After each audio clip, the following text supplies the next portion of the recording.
Welcome, everybody. I'm calling to order the Thursday, May 3rd, 2018 meeting of the Timberlane Regional School Board. Mrs. Belcher, will you call the roll, please? Brian Boyle.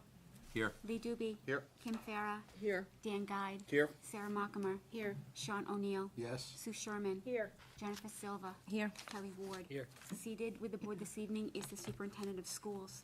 The presence of other district administrators as well as representatives of the Timberlane Teachers Association will be reflected in the meeting minutes. And if you please mark Brian Lavoie, our student representative, as absent and excused. He is part of the production that's going on over at the PAC right now. Into the Woods. Great show, and do a great job for us, Brian. We miss you, but we're glad you're doing that. So, Pledge of Allegiance, please, all stand. I pledge allegiance to the flag of the United States of America and to the republic for which it stands, one nation, under God, indivisible, with liberty and justice for all.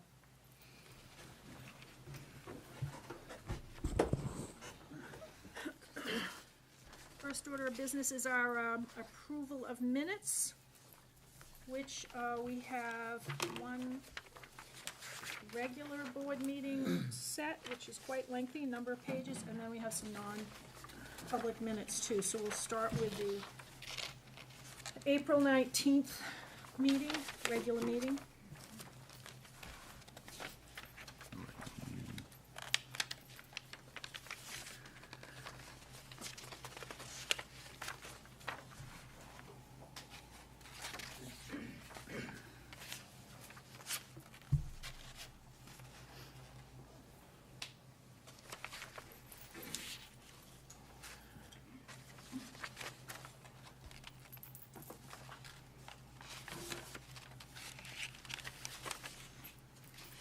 Entertain a motion when you're set.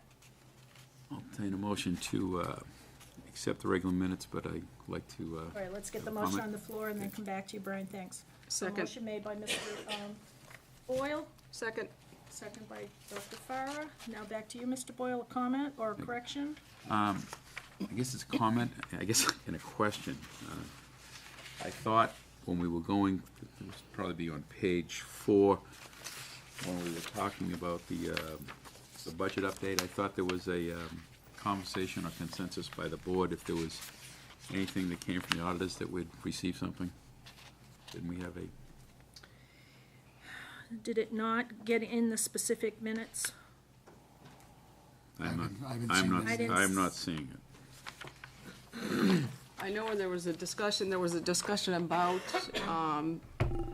making a motion, and it was decided that we would do it by consensus. Okay.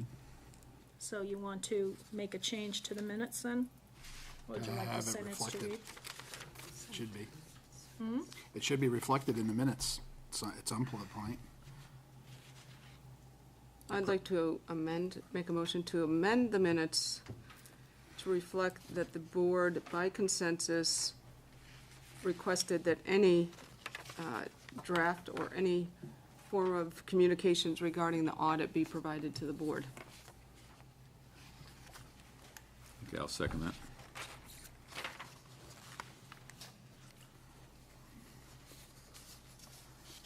I didn't think our discussion had been quite that specific. Any, you're using in I think capital we're looking for a letters. report. Any. I think we were looking for a draft or just report. Looking for drafts or, It was a draft of some anything sort. that was an update and There things you that go. was happening. Yep, that's Not fine. anything. So that, if Brian had a conversation or I had a conversation or, so, No, I think it was a draft, I think the conversation was a draft or, whenever we were yes, at that if we point. received, yeah, I thought that was, Yes, Dr. Farrar. I did not capitalize the word any. Well, It I was- heard it as capitalized, but, okay, we can put it back in small case. Small case, A-N-Y. What font? So, font, Miranda, I like that one. you heard the motion? Heard the second? I'm gonna amend these minutes. Is that A something? comment on the amendment, Dr. Well, Farrar? you said the motion, Amendment, pardon me. I make a lot of mistakes. Amendment to the minutes.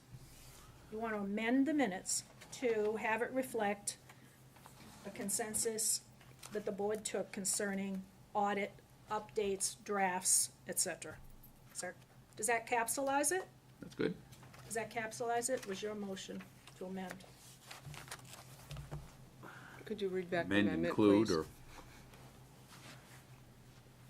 Would you like me to read back the motion? I'd be happy if you read it back.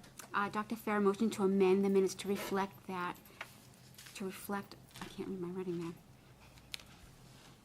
Oh, that the board by consensus agreed that any draft of the audit of the minutes, any draft of the audit be provided to the board. Thank you. We in agreement with that? Is that something that we could check through the Vimeo to make sure that we get it right? Sure, I'd be happy to. Can we agree to have the Vimeo check to make sure the wording is? I do remember a discussion about the okay. audit. Yeah, that's you know, fine. Well, if we're gonna put it in there, we might as well do it right. no problem. I'm good. All right, so we'll ask that the Vimeo be checked for that language, if there is, I believe that was the capsulized version of it. Anything else in the minutes? I do want to speak to page 2, top of page 2. Give you the status of those session 2 minutes.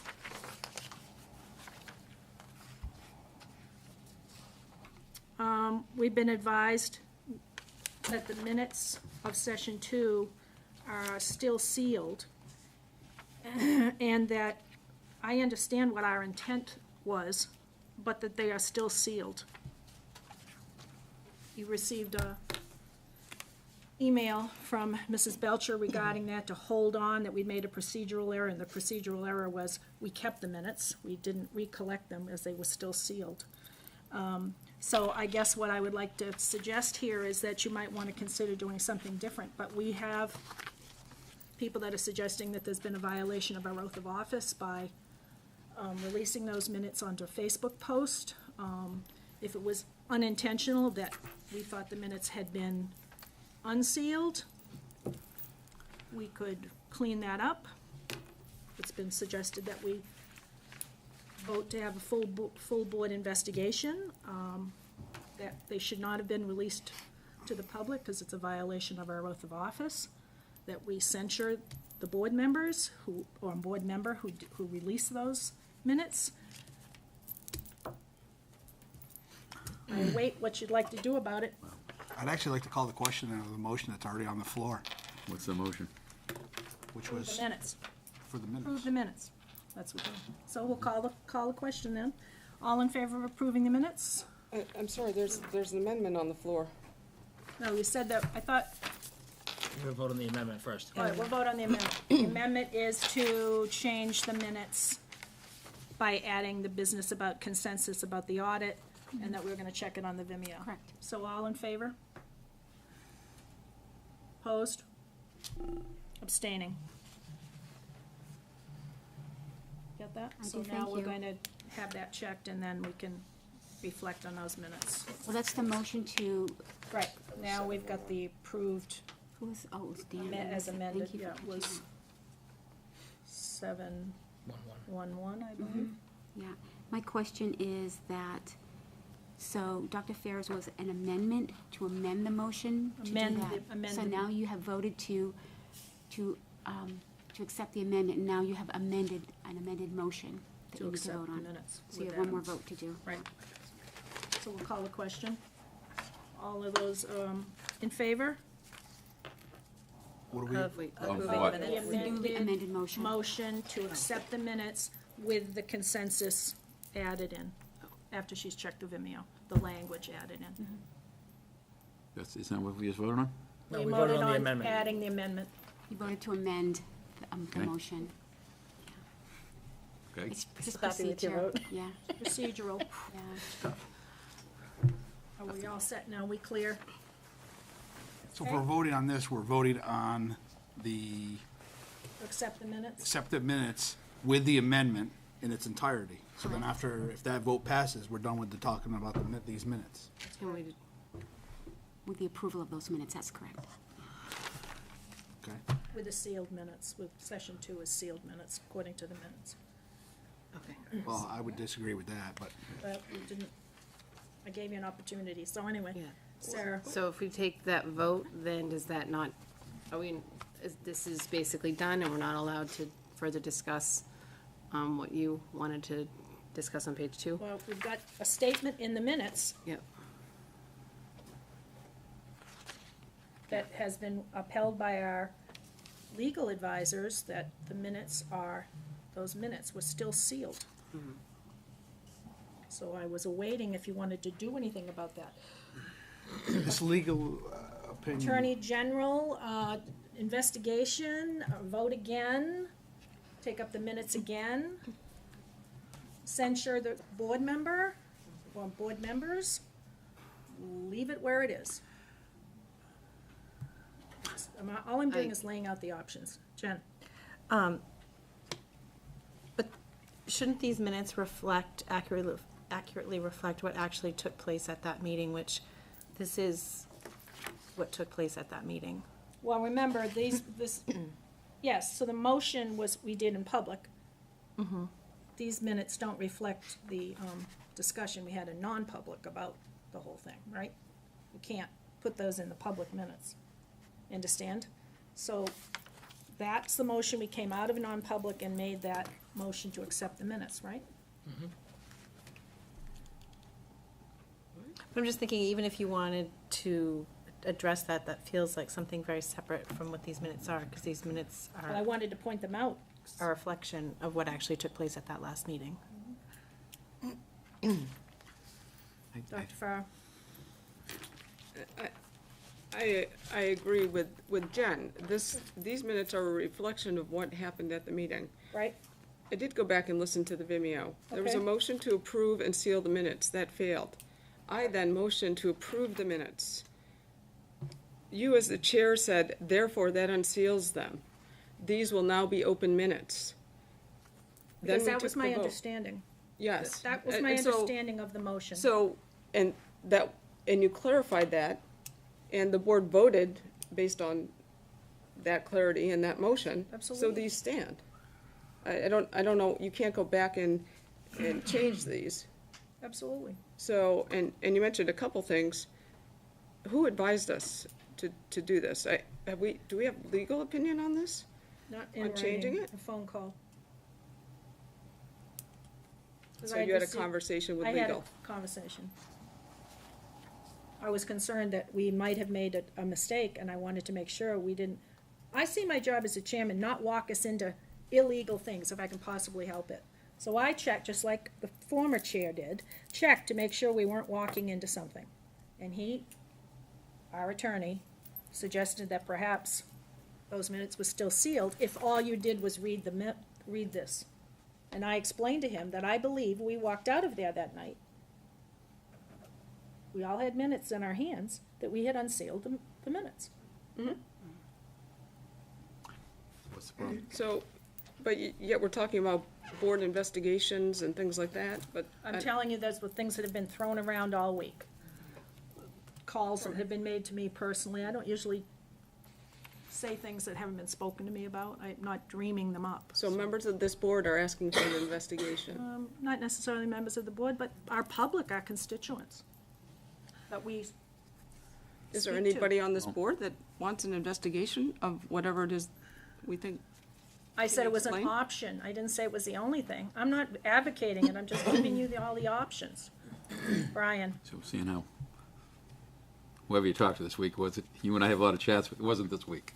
So I guess, am I missing something here? If we as a board thought we did something, then I believe, isn't there by law, you have so many hours, and so if we were all walking around, we all thought that we did something. Right.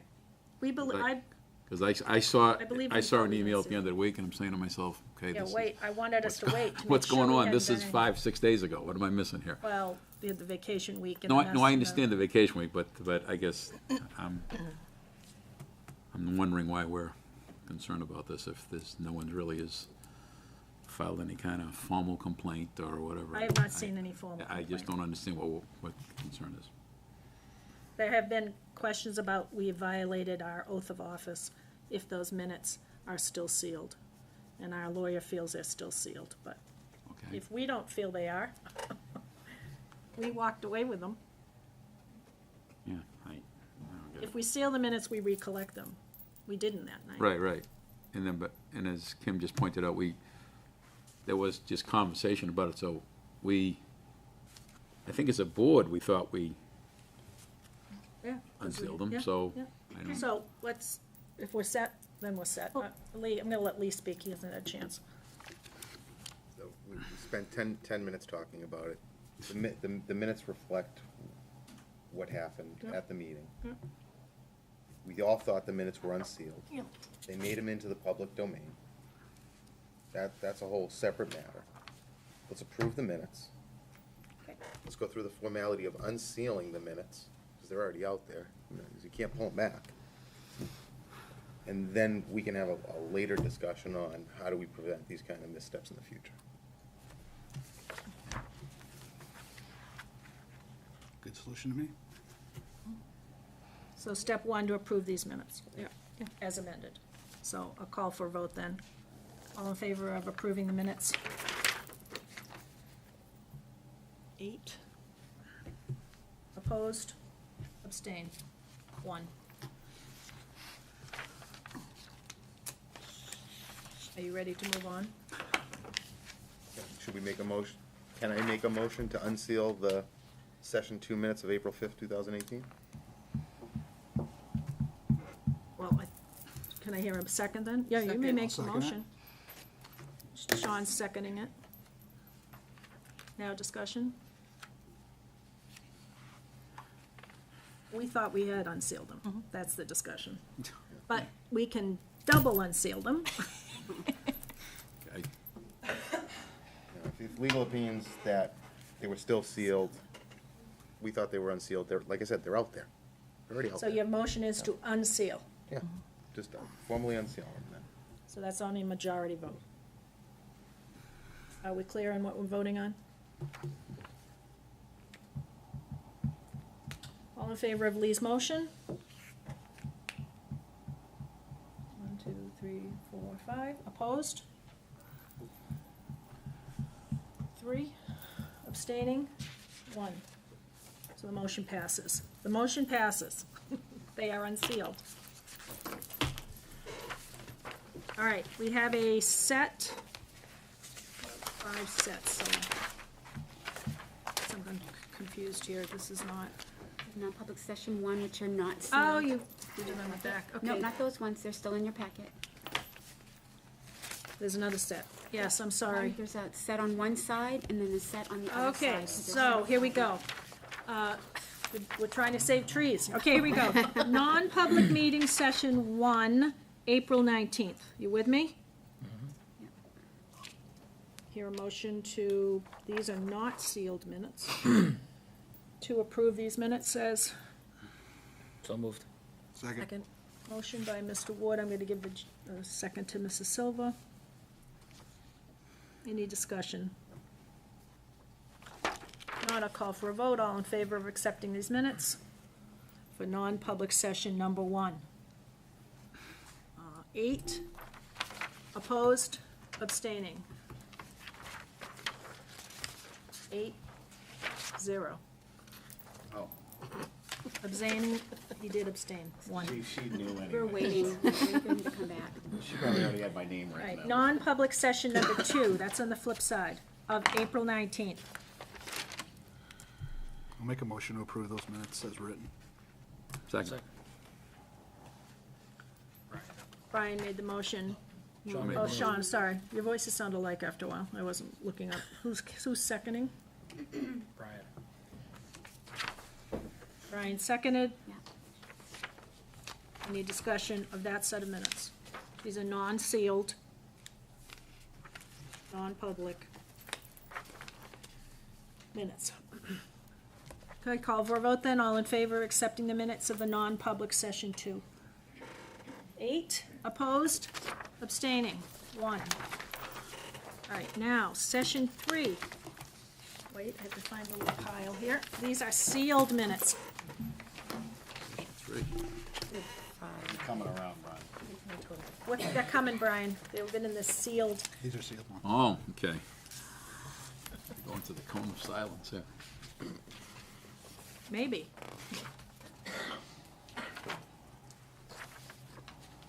This is session 3 of the non-public session 3 of April 19th. These are sealed minutes.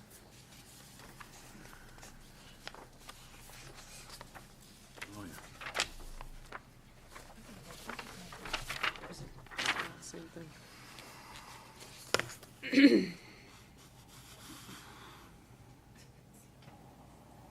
Do we hear a motion to accept the minutes? So moved.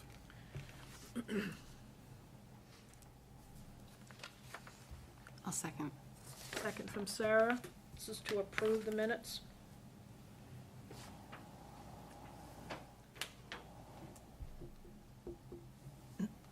Are these gonna stay sealed? Are we gonna address that after? I'd like to do one motion at a time. I think Okay. just, another piece of advice, let's do one motion. One motion. Yep, yep. All right, so this is to approve the minutes. All in favor of approving the minutes of the sealed, non-public meeting, session 3? 8, opposed, abstaining, 1, 801. Now we'll entertain any other motion you want to make on this set. I make a motion to unseal the minutes Second. of session 3. Did you say unseal? Unseal. Motion made by Mr. O'Neill to unseal the non-public session 3 meeting minutes, and seconded by Mrs. Dr. Farrar.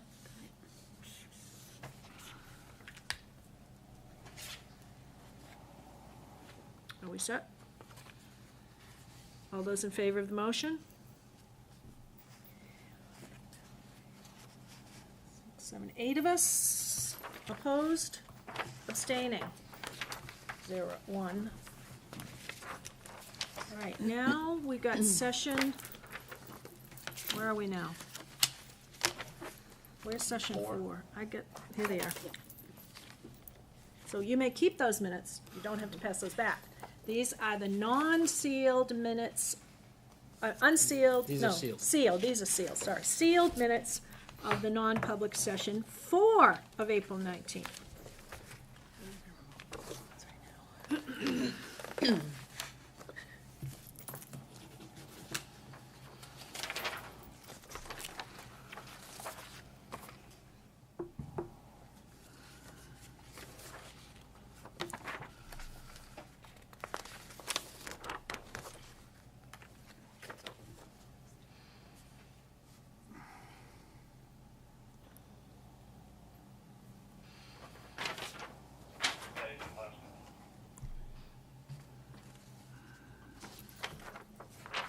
I'll entertain a motion. When you're ready. So moved. Move to accept the minutes. Yep. Second. I'll second. Second from Sarah. All in favor?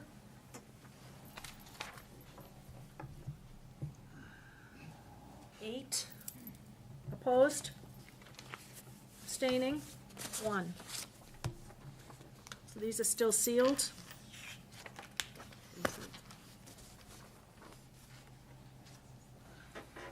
Hearing no further discussion? Oh, Mr. Boyle? I guess I'd like to make a motion to unseal them. All right, this is a motion to unseal. Second. Second by Mr. O'Neill. Discussion? I guess that's my reason I made that motion. When I see no one's name on there, and I don't understand the rationale for sealing them. I mean, these are pretty well-prepared minutes, so they're nicely done, that you don't, I don't find them being insulting or hurting any Okay. person. So Okay. that's my thoughts. So we have a motion on the floor and a second to unseal this 4th set of non-public. We clear on the motion? All those in favor of unsealing session 4 non-public minutes? 1, 2, 3, 4. Opposed? 1, 2, 3, 4. Abstaining? So it doesn't pass. So they stay sealed. Correct? Correct. I want to recollect those now. And now I'd like to collect those.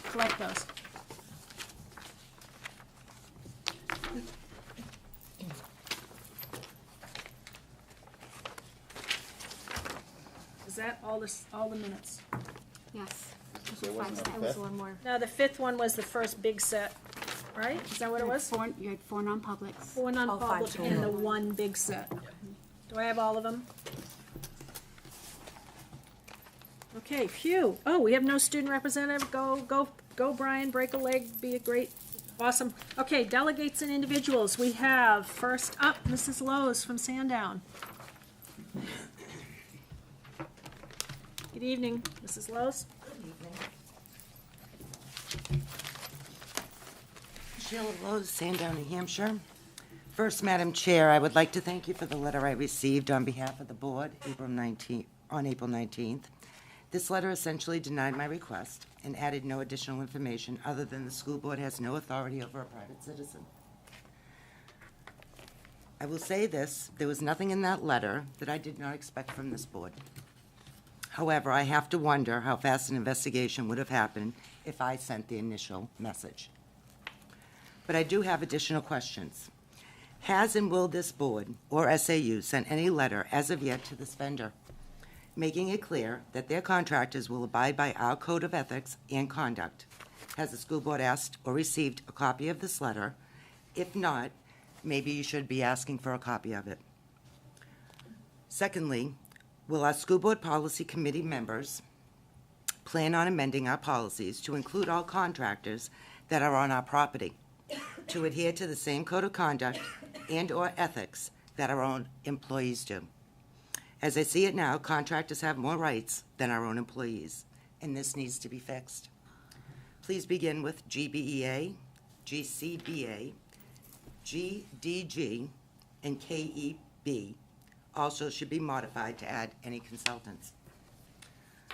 Third, will the school board begin looking over all vendor contracts, old and new, to make sure that there is a statement in the contract stating that while engaged in a contract with Timberlane Regional, that they would adhere to our policies? Because I can tell you now, I have found in my research, some have this clause and some don't. I hope that with all this coming out to the public, that the unions, the TTA and the TSSU, look into these policies during their upcoming negotiations to make very sure that their members are just as protected as a contractor walking in off the street. I also want to make sure that I'm very clear on my take from the letter that I received, is that there will not be any investigations in regards to private citizens on any social media posts. The public and I will expect that no more investigations, such as the recent private citizen in Plastow, will happen again, and that no Timberlane tax dollars and/or resources should be used for this purpose. And lastly, Madam Chair, I would like to thank you very much for taking the time and looking into, each and every one of you looking into this, and I thank you. Thank you, Mrs. Lowe's. Stephanie Doobie from Danville. Thank you.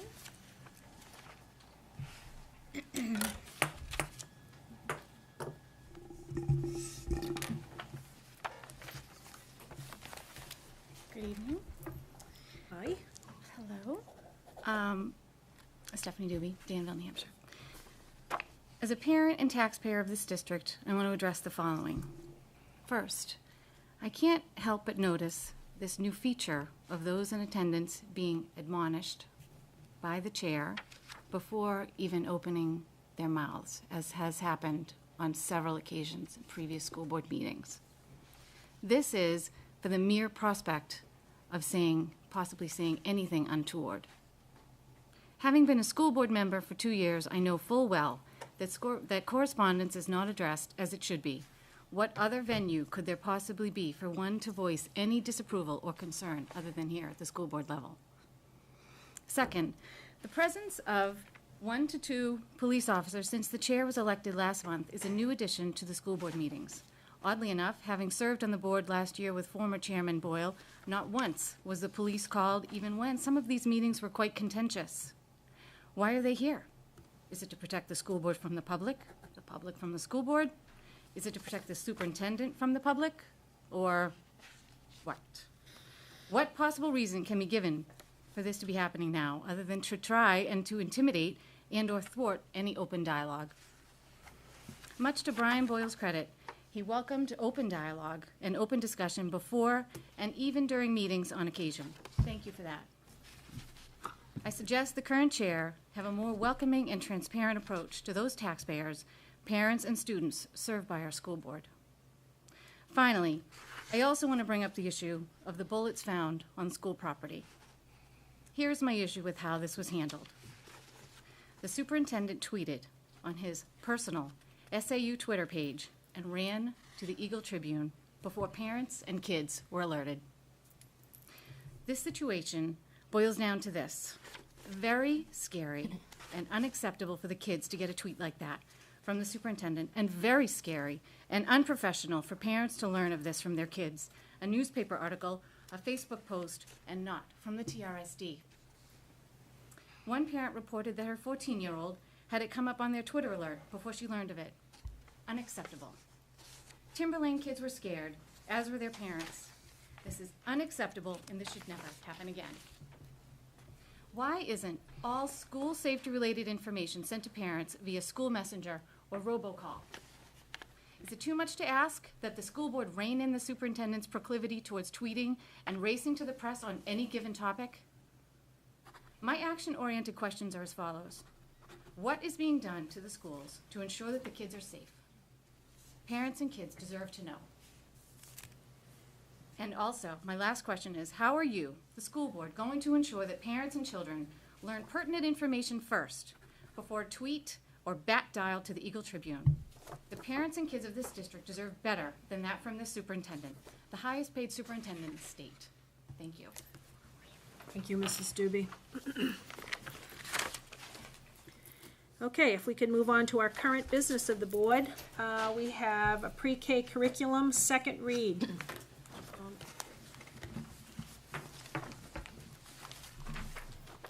Welcoming our curriculum friends again. Good evening. So you remember that we did a first read. You had the copy of it at our last meeting. Take it home and look it over, and if you had a question, you could bring it back at this time. So, Mary, I'm going to turn it over to you guys, and if you have anything else you want to add, or? Okay. Again, I'm Mary Woodman, Assistant Principal of Academics at the high school. Kathy McKechnie, Preschool Coordinator for the district. Melissa McDonald, Elementary Literacy Coordinator. So at the last meeting, we brought before you the new preschool curriculum for a first read, and we are here tonight hoping for approval for a second read, and are here to answer any questions. Yes, Dan? What's the biggest change? If you had to pick one, what would be the biggest change from what you did this year to this? Sure. Kathy could probably speak to the instructional piece, but in terms of the curriculum documents themselves, the ones that we had approved prior with the first round of curriculum for math, science, social studies, and English did not have competencies at the pre-K level. Okay. So we added the state standards that had just come out this past summer, and in turn wrote competencies to go along with them. In terms of instruction, we used a lot of our current practices and all of the past years of experience in terms of instruction. We've had some tools that we've used throughout, and then we took that information and then our knowledge of developmental milestones as well as the state's early learning standards, and then put it into this format. Okay. Thank you. Any other, Dan, another question? I'm just gonna make a motion to accept. Okay, Well, you can still ask the question. Go ahead and make okay, I did. stop, you two. One of second you it. make a motion, and then I'll I'll let second people speak. I made the motion, Kelly seconded. Yes, yes. Lee, did you have a I question? just had a question. How are you gauging or measuring the? Dan made the motion to accept for second read, Kelly seconded it. Okay, thank you. May I? Oh, very intimidating, so go ahead. I just want to know what measurements and how are you gauging the effectiveness of the curriculum? Gauging the effectiveness. Of the current product that we've created here. Of what you're proposing. How do you plan on measuring that? We've been highly invested in a lot of data collection already, so we've been able to monitor our progress and our students through all of the systems that are currently used within the district.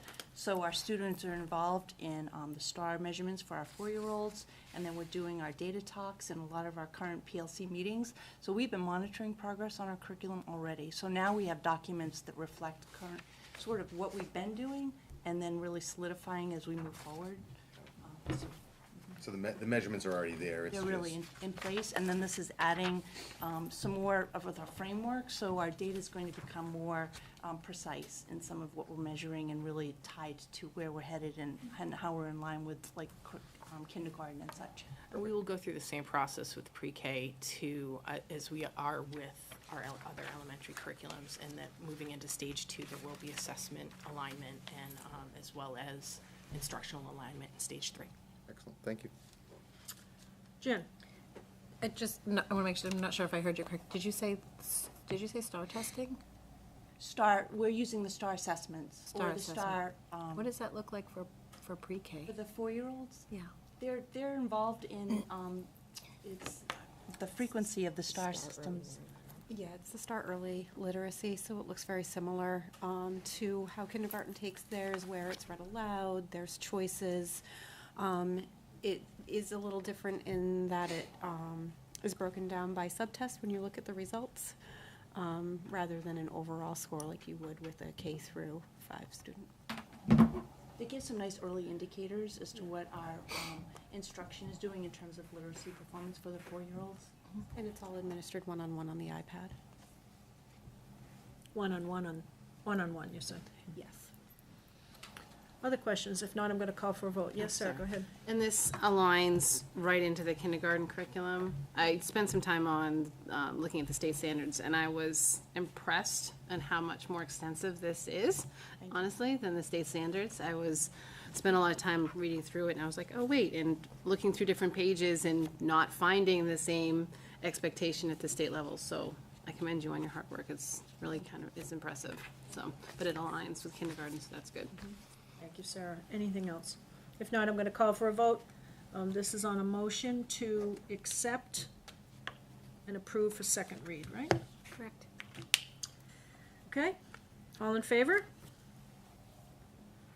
That looks unanimous, 9-0. Thank you very much, ladies. Thank you. School calendar, I believe, is next. 1920, wow, 1920. Wow. School calendar, is that, do we have that here? We got it, it's front and back. Saturday. We found a few errors for some things we found in TTA, Oh, some it's stuck. 18-19 stuff that, Stuck, I'm sorry. Stuck to the, I got it. we gotta do it's front and back. 18-19's already approved. Chrissy's gonna talk with TTA and found some things in the 18-19 calendar that were already approved that are really not good for the district. Right, so, And then We got 19-20, it. so. everybody got it? So even though the 18-19 had already been prior approved, because we do a couple in advance. So, which do you want to go to first, Christy? Well, first of all, good evening. Christy Michaud, Director of Data Assessment and Accountability. If we could take a look at the 2018-2019 school calendar first, I do have some proposed revisions that I'd like to bring before you this evening. Again, as Dr. Metzler said, in consultation with TTA, TSSU, and our school principals, we do have a few revisions. First revision is the early release, our fall early release. That's also the date of our parent-teacher conferences at the elementary and middle school level. We are proposing to move that date from November 2nd to October 25th. And so that's the first revision there. The next is a PD day that was moved from, that we're proposing to move from January 24th to November 13th.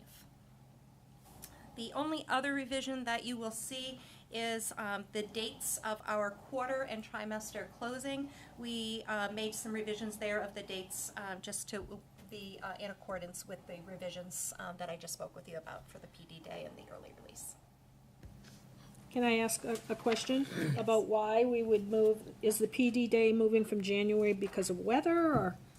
We're moving the PD day this year for the opportunity to have some continued professional development in the fall. If you notice, for probably the first time in a long time, we're going to have 3 professional development days before students arrive on August 30th. Typically that's 2 days. When the 18-19 calendar came before you, there was an additional day proposed, and that's different. We typically have that district PD day sometime in the fall. So we're going to see how that looks, how that works out for us in the 18-19 school year, having those 3 days in August. But we did feel that going from August to January without a PD day might be too long of a stretch for us to do any sort of follow-up work to things that we might get started with or begin in August. So that's the reason for moving that up. Certainly, weather was an issue for us this past winter, and having less PD days, there in the winter months might be helpful. There was a cancellation this past year on a PD day. We had to, work through a plan to make up those hours. So sometimes weather does impact. Any other questions on this change? Need a motion to change this calendar? I believe so, yes. Second. Kelly makes a motion, Dan is seconding to make these changes. And both unions and building principals, you said, have Yes. weighed in on these. Yes, yep, I consulted with Pretty both of minor them changes. for those changes, yes. Any other questions or discussion? If not, I'll call for a vote. All in favor of the motion? Looks unanimous, 9-0. Thank you. And now the other side. Yes, I'm also bringing before you tonight the proposed 2019-2020 school calendar.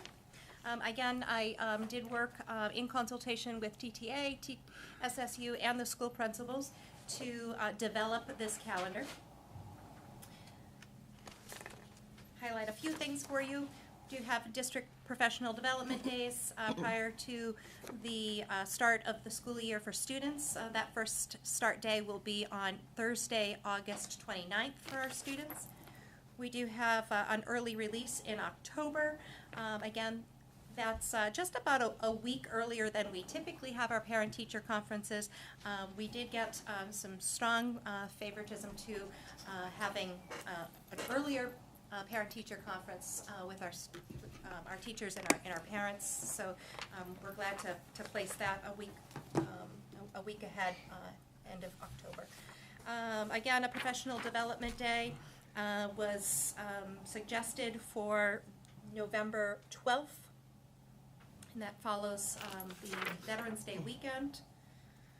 All of the other week-long school vacations are in their same spot they always are. Last week in December, last week in February, last week in April. Another professional development day in late March, and an early release in May, as we typically do.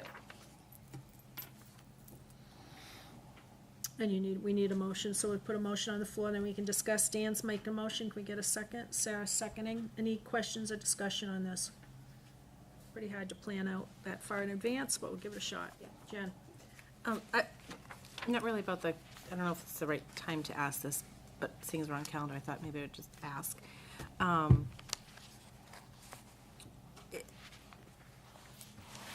This year, when we talked about graduation, we talked about seniors having enough hours to graduate on time versus counting calendar days. Is there a reason that we don't look at that for everybody? You wanna? Earl? Yeah, we have looked at it, and like we said, we used it for seniors. The key here is, I think, with TTA, I know this is gonna sound odd when I say this to you, they have a collective bargaining agreement that requires 187 days of work. 7 PDAs, 180 days with students. We'd actually even have to have a memorandum of understanding, as crazy as it sounds, to pay them for days that they didn't work because of the hours. So, you know, in terms of continuity and of service, in terms of FaceTime with teachers, we think the blizzard bag and the way we start early, I think we're in good shape. You know, there are districts that missed 12 days, 13 days this year. I think we're still in pretty good shape. I don't want to cut down to. It just still feels like we go back in August, and even with the blizzard bags and everything, I mean, we're still getting out pretty late in June this year. Or even would we ever be able to look at saying, you know, the goal is this many days, but not to go past? Can't go You know. beyond June 30th anyway, Well, so. we looked at. I know, but that's a late date. Can we like roll that date back? We looked at that Friday as the last day, and if we had had one more snow day, we would have been looking at hours. You know. So there is the ability to kind of shift that mid, Yeah. I don't want to say mid-year, but Yeah, we to could do a say, high- okay, we've already had enough hours, we are not going until June 28th. Correct. There's a hybrid version where we could still use the blizzard bag days for 5 days. You know, there's also some other folks to take into consideration, because this is how they make a living. And so when we don't have a day of school, there are certain employees that don't get paid, you know, like bus drivers and food service folks that are. So, you know, they lose 5 days already because of the blizzard bags. That's a whole week's pay. And then, you know, how many more days? You know, and we were looking at the hours and saying, like, all right, is it 165 days? Is it 170 days? You know, when we do out all the hours. So I think we're in pretty good shape, but it is something that we could look at if we're in the middle of the year and it looks like, wow, we're going a lot further than we had expected. But this year, we did look at that Friday. You know, once you're into school it's a Thursday, well, now it's Friday. We don't want to have to come back on the Monday. It is hard planning, for planning purposes, for parents as well, when you know, when you look at this and you think, okay, so now I'm trying to plan my, you know, summer camps and childcare, and so people might book vacations or camps for that last week in June, but then we could end up in school that last week in June. Yeah, good point. I think that when we started looking at these calendars about starting before Labor Day, which was slightly controversial, was about band camp. You know, we had a band camp schedule. We wanted to make sure that kids were able to go to band camp, and band camp was scheduled at a certain time. It's interesting, too, even when we look at PD days, like sometimes, it's great for parents if it's on a Friday afternoon, but it's not so great for teachers. Like, you don't get a lot of great work done, you know, don't knock on anybody, but that's not the best time to do it. So they're trying to do the greatest good for the greatest number of people here, and to your point, you know, we don't want to get into the 3rd and 4th weeks of June if we can avoid it. So it's something we can look at in terms of hours, but we certainly want to get in the number of days as well. So we can work that with TTA and TSSU and the board next year. If we get to a point where we think we're going past, like right now, we're into the 3rd week, just that first Monday there. Yeah. You know, and I obviously, based on what I just said, I'd be looking at those 4 days. If we had 5 blizzard bags and 4 other days, that would be it. That's the 9 days. We wouldn't want to get into that 10th day, which would be the following Monday. Right. Hopefully, that explain. Let's bring it back, though, to what we're here to do, which is to approve this calendar, so hopefully we don't have that kind of bad weather to have to deal with. Okay, any other discussion? If not, I'm gonna call for a vote. All in favor of accepting the 1920 calendar as presented? 9-0, thank you very much. Transportation consultant report. Mr. Geary, you ready? If I could just real quick. I asked Mr. Geary, we have, he's got something in addition to this, and it's not on the agenda, but it was signatures for the board, the superintendent, and who else has to sign it?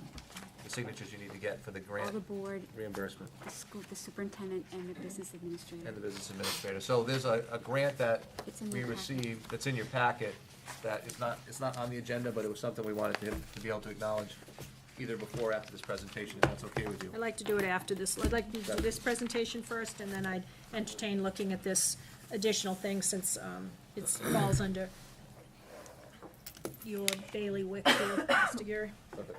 Madam Chair, allow me to pull up the PowerPoint slides.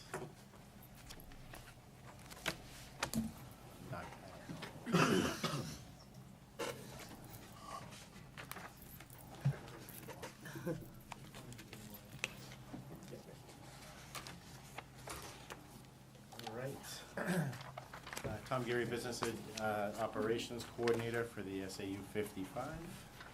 Sandy Hodgkins, the Transportation Coordinator for Timberlane. All right. So back in November, the board voted to allow us to bring on a consultant to assist with two major projects we had regarding transportation. First one being the bid for pupil transportation that you guys recently approved. And the second was to do an analysis of our current routes and procedures for our transportation services. So I just wanted to briefly touch on the project scope of what we asked student transportation consultants of New England to perform. And that was to perform a route efficiency study on the current routes and explore alternatives, to analyze ridership data and examine possibilities of reducing buses, and review combining high school and middle school routes. We set three overarching goals for our consultant to take into consideration when doing all the planning and data assembly. And that was less time on bus for all students in the district, later morning pickup times for high school students. We have quite a few that catch a really early ride in the morning, so we were trying to be considerate of them. And finally, the earlier home arrival of elementary school students.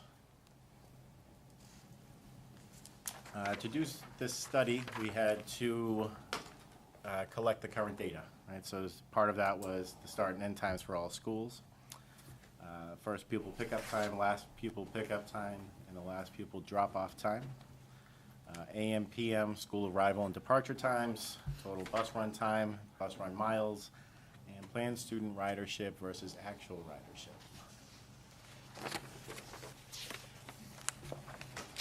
One of the nice functions of using the modeling software that we have is the ability to plot out students on a map to identify clusters of children to gain any efficiencies. So shown here side by side on the left, you have the high school students, and on the right you have the middle school students. As you can see, they look somewhat similar when you look at them side by side. So for that reason, we looked into combining the middle school and high school routes.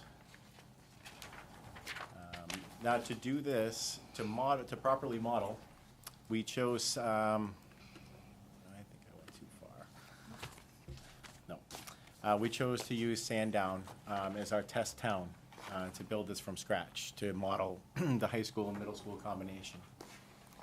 We did this for, Sandown has the most time on the bus. They also have the most students and the most miles covered.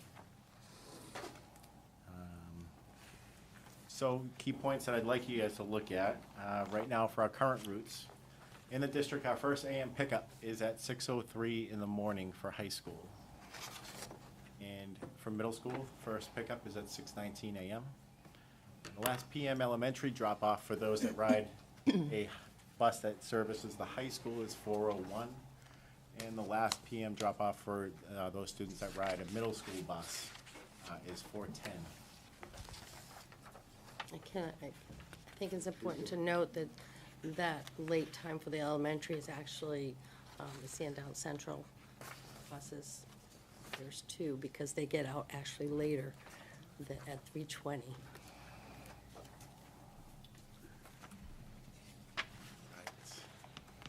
So in your packet, I believe you all have a copy of the report issued by student transportation consultants. This was the summary sheet. It is hard to read up on the screen, and for those at home, we've broken it down into multiple slides following this. So alternative scenario number one, to combine the high school and middle school routes with no time change to the bell schedule at both schools. Our first AM pickup would be at 6:01 a.m. Our last PM elementary drop-off would be at 4:04 p.m. And again, that's with no changes to the bell schedule at both the high school and middle school. That's still Sandown? This is still Sandown. All of these times, Okay. I'd like to, reference that. These are all tied back to the Sandown routes. Okay, thank you. Alternative scenario number two was to combine the middle school and high school routes with a 10-minute AM/PM change. Okay. This was basically eliminating 10 minutes from the school day. We did not find this viable because this would be a reduction in instructional time in the schools. Moving on to scenario number three. If you see, this is a 10-minute time change to the middle school. So the schedules align middle school and high school. The first AM pickup would be 6:11 in the morning, and we'd have all of the elementary school students in the district home by 4 p.m. And as you can see below, the pickup and drop-off, you have the bell schedule, and the middle school would mimic the high school.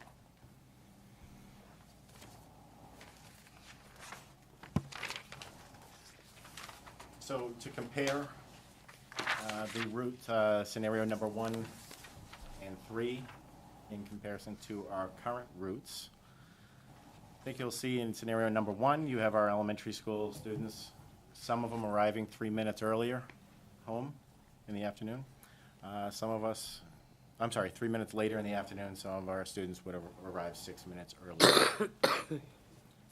Scenario number 3 has our elementary school students arriving at 3:59 p.m., which is a savings of 2 minutes for some and 11 minutes for others.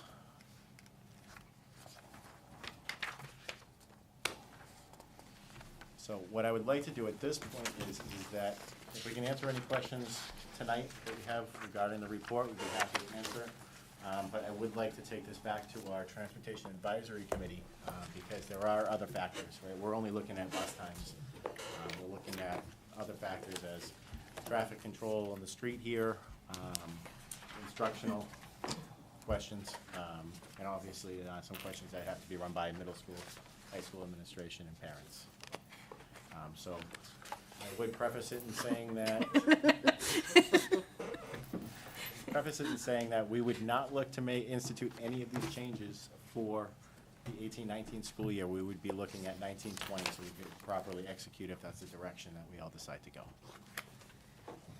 Okay, so you understand what he's doing. He wants information, he's gonna take it back, come back again, so this is not done tonight, it's just for informational stuff. So Sarah, I'm just gonna go around. Just really quick, was there, and I didn't see in the report a total number of buses. Is there any efficiency with the buses, the number of buses used? Sure. So we were, all of these times are based on us running our current fleet of 29 buses. Okay. Pass. Passing, Dan's passing, giving his time to Mrs. Silva. Thank you. Did we look at, I know that this 10-minute middle school change, did we look at what it would look like if the high school aligned with the middle school versus the middle school aligning with the high school? The reason that we have to kind of go with the high school time is because we have a Voc bus that goes to Salem, and in order to make it to the first boat class, all buses have to be in by 7:10.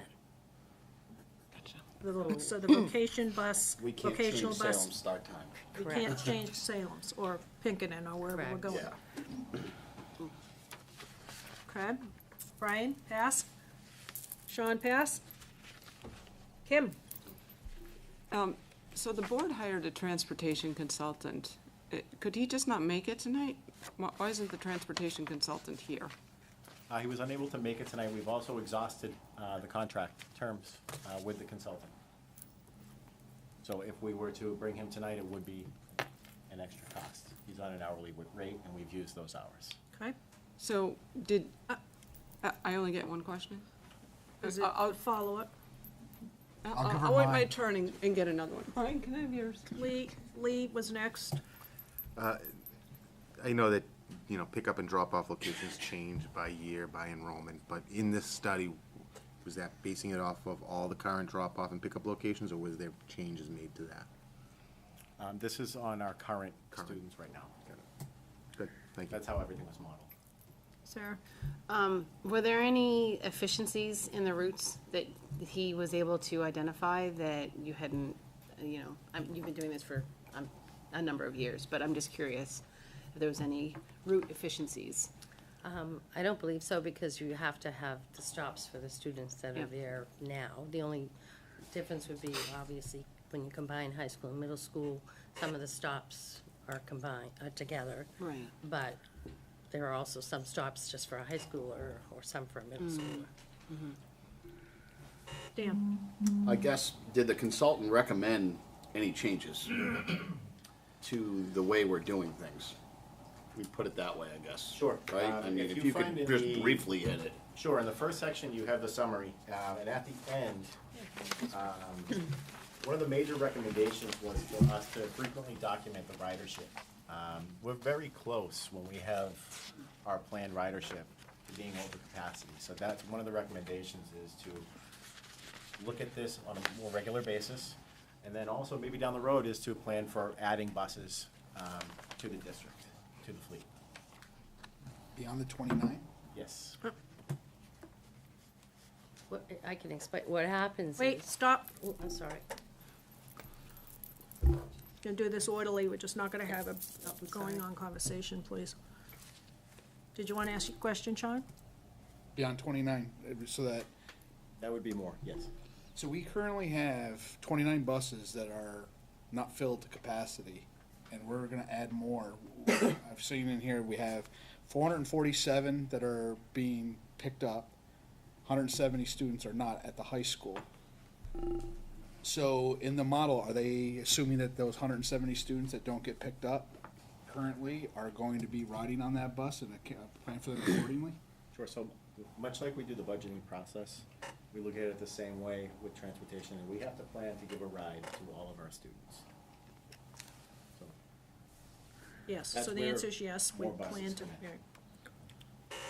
Kim? I think that question was asked before, and I don't, my understanding is that you don't plan for every single student. You could not accommodate every single student on those buses right now, could you? If every single student rode, could you accommodate them on the buses? The only students that I don't include in numbers is the seniors. Okay, so we don't include everybody. Just, I don't include the seniors. Okay, so that's, great point. Yes. We don't include Well- the seniors. okay, It's so diff- we there's don't two- include the There's two different seniors. questions there. Right. Could you accommodate the seniors if they chose to ride the bus? I guess is the question. We, not all of them, no. Then there's your answer then, yeah. Okay. Well, that would- Yeah, we Okay, couldn't so we don't- accommodate them if they all chose to ride, but we have to plan on them all riding. No, we don't that's not plan on the- them all riding, because we don't accommodate them all. We can't accommodate them all, so we're not planning on them all riding, or we would be able to accommodate them all, Correct. right? So- But they can ride. They can ride. No, so can about how ride. many, like, do you plan for half of the seniors just in case? Like, what's the percent? Do you have a percentage? I really don't include them in the numbers. So they're not included at all? Okay, that was your, Planned ridership. Right, and I've spoken to the other Okay, districts, and okay. they typically Right. do the same thing. Right. Did you have another question, Kim? And then I'm gonna go I back to do, Jen. so are we using computerized riding tracking right now? Computerized riding tracking. Yeah, we do have a software license. So and that- we are using it. I mean, we have a license, but are we using it? Okay, ridership tracking? Yes.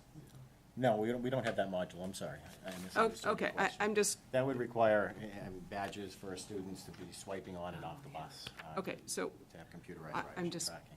looking at the superintendent's goals about Okay, Yeah, we did so- investigate so that. question investigated it. answered. That's how the goal was phrased. Jen, back to you. No, I'm all set, sorry. Yes, Sean, another?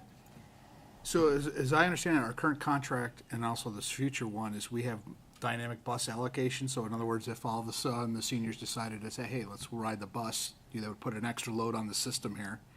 We would have to add another bus for pickup, and that it's all part of the contract. Is that correct? that's the way it reads. Yes, we can add or delete buses according to the Yeah, contract. the contract. According to the contract, it's up to us to add and delete. I'm not sure the term you use, if you have flexibility to add or Yeah, yeah. you to go- dynamically can- Could be 31, could be 27, whatever, if whatever number of buses we needed. Yeah. But we're at 29. Right. There's no number in the contract, it's whatever we need. Now, for bidding purposes, we asked them to carry 29. Yeah. But it is in the contract language, we can delete and add a bus at any time. Yeah. With proper notice. Kim?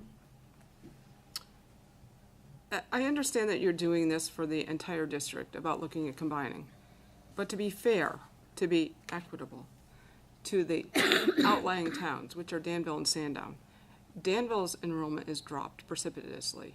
Dropped, you said? Nevertheless, dropped. Dropped. Dropped. And is continuing to drop. I don't know why we have to wholesale go to everybody combining middle and high school, and why these outlying towns that are getting picked up at 6 in the morning, 6:15 outside my house, why a couple of those buses to the far outer realms of the earth, okay, are, cannot be combined without disrupting anything else, changing the start times in the middle of high, you know, I know somebody's gonna have to wait 10 minutes for school to start, you might have kids sitting on the bus, but it is just, these guys, these students from our outer realms, I'll only speak for Danville, I won't speak for Sandown. I am asking that we look for Danville at making some sort of combination in the middle and high school because of their ride times. I'll let Sandown speak for themselves. Will you carry that message back to your group then? We'd be happy to. Thank you. Jen? Just to follow up on what Kim said, it's not actually just the outer reaches of Danville and Sandown. I live 3.5 miles from the school, and my son's pickup time is 6:15 in the morning. 6:50? 6:15. 6:15? 6:15. So. Okay, so you carry that back, that Atkinson's getting picked up at 6:15, which So you I already know. We have those times, yes. Right, no, so I just wanted to speak to the fact that it's not just the outer reaches of Sandown and Danville. So when I see shorter ride times on the bus, I really appreciate seeing that. Right now, I know for myself and for some other parents that I speak to, that car drop-off line at this campus is extraordinarily long. This morning, I left a couple minutes later than I normally do, and I was waiting out on East Road to drop off.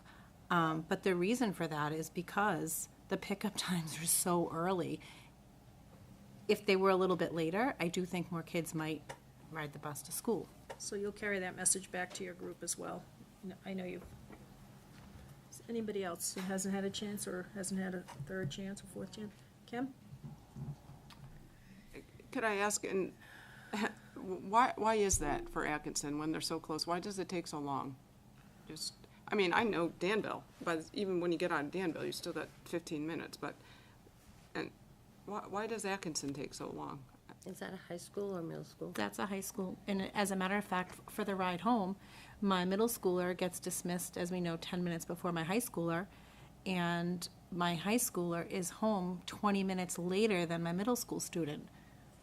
So this he's was one the of high the school very bus. first pickups, and he's one of the very last drop-offs.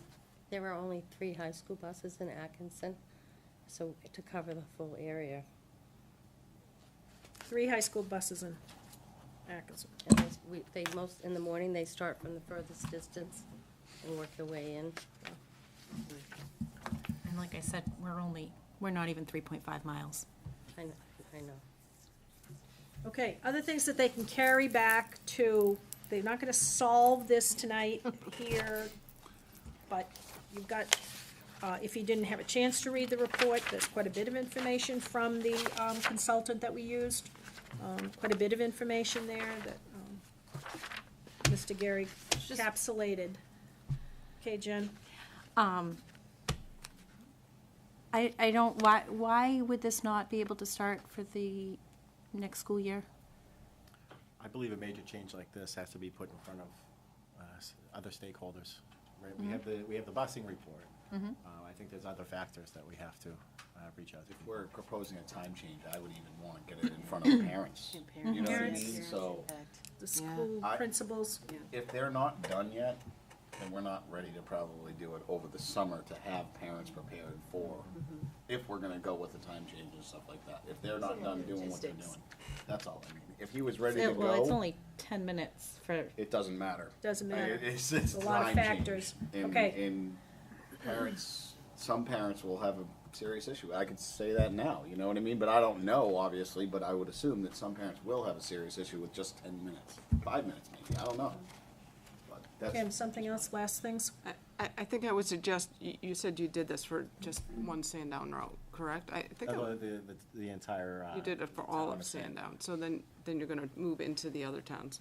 Because some towns, I mean, Atkinson may save more than 10 minutes, even though it sounds like they might be a bigger time saver even than Sandown or Danville.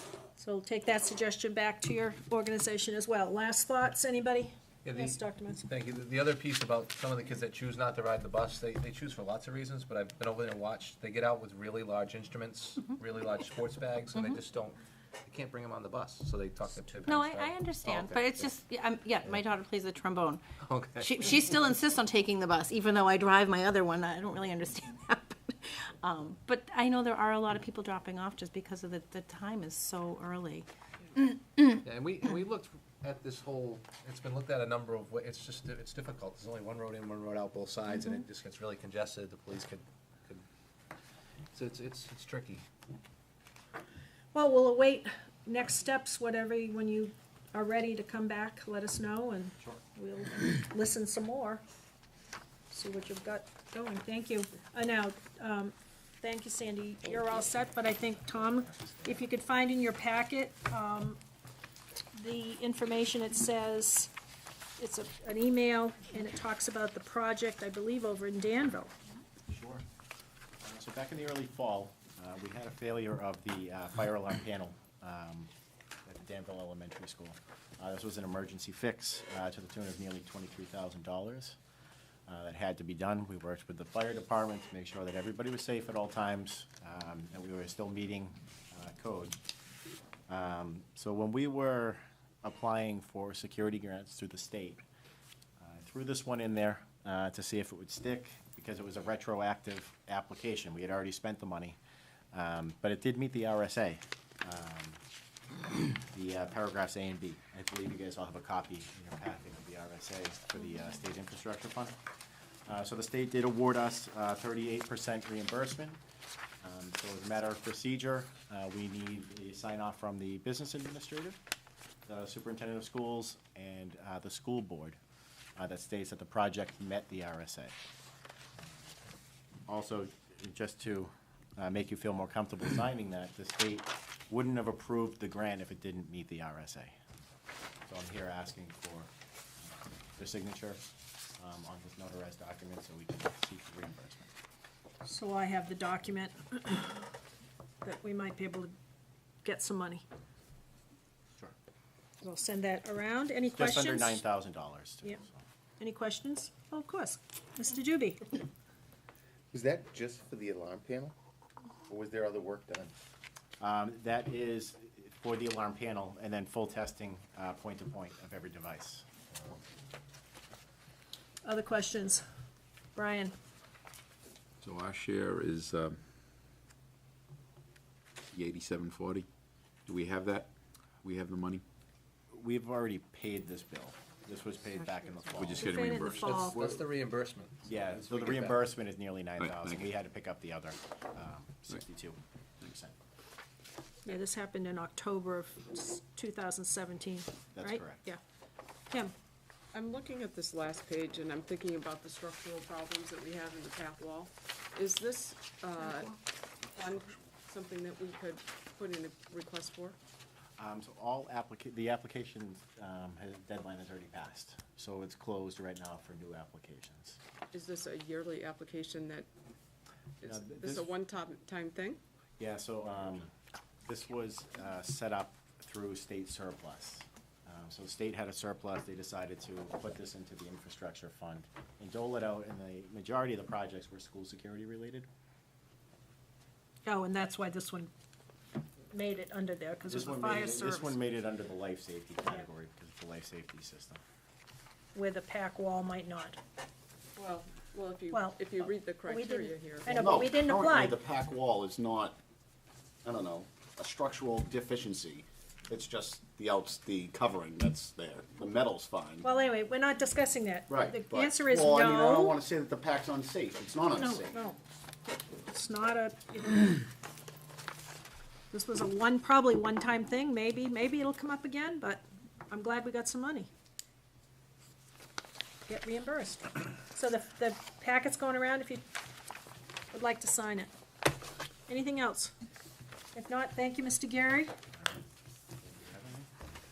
And we are at auditors, auditing update. Is that where we're at? So this does require the signature of all the boards. All right, in order for it to pass. everybody, if we're gonna get this money, we all have to sign It does. the form. Everybody sign it. It's right here. Just want to make sure. Just pass it back, Kim, and, because there's,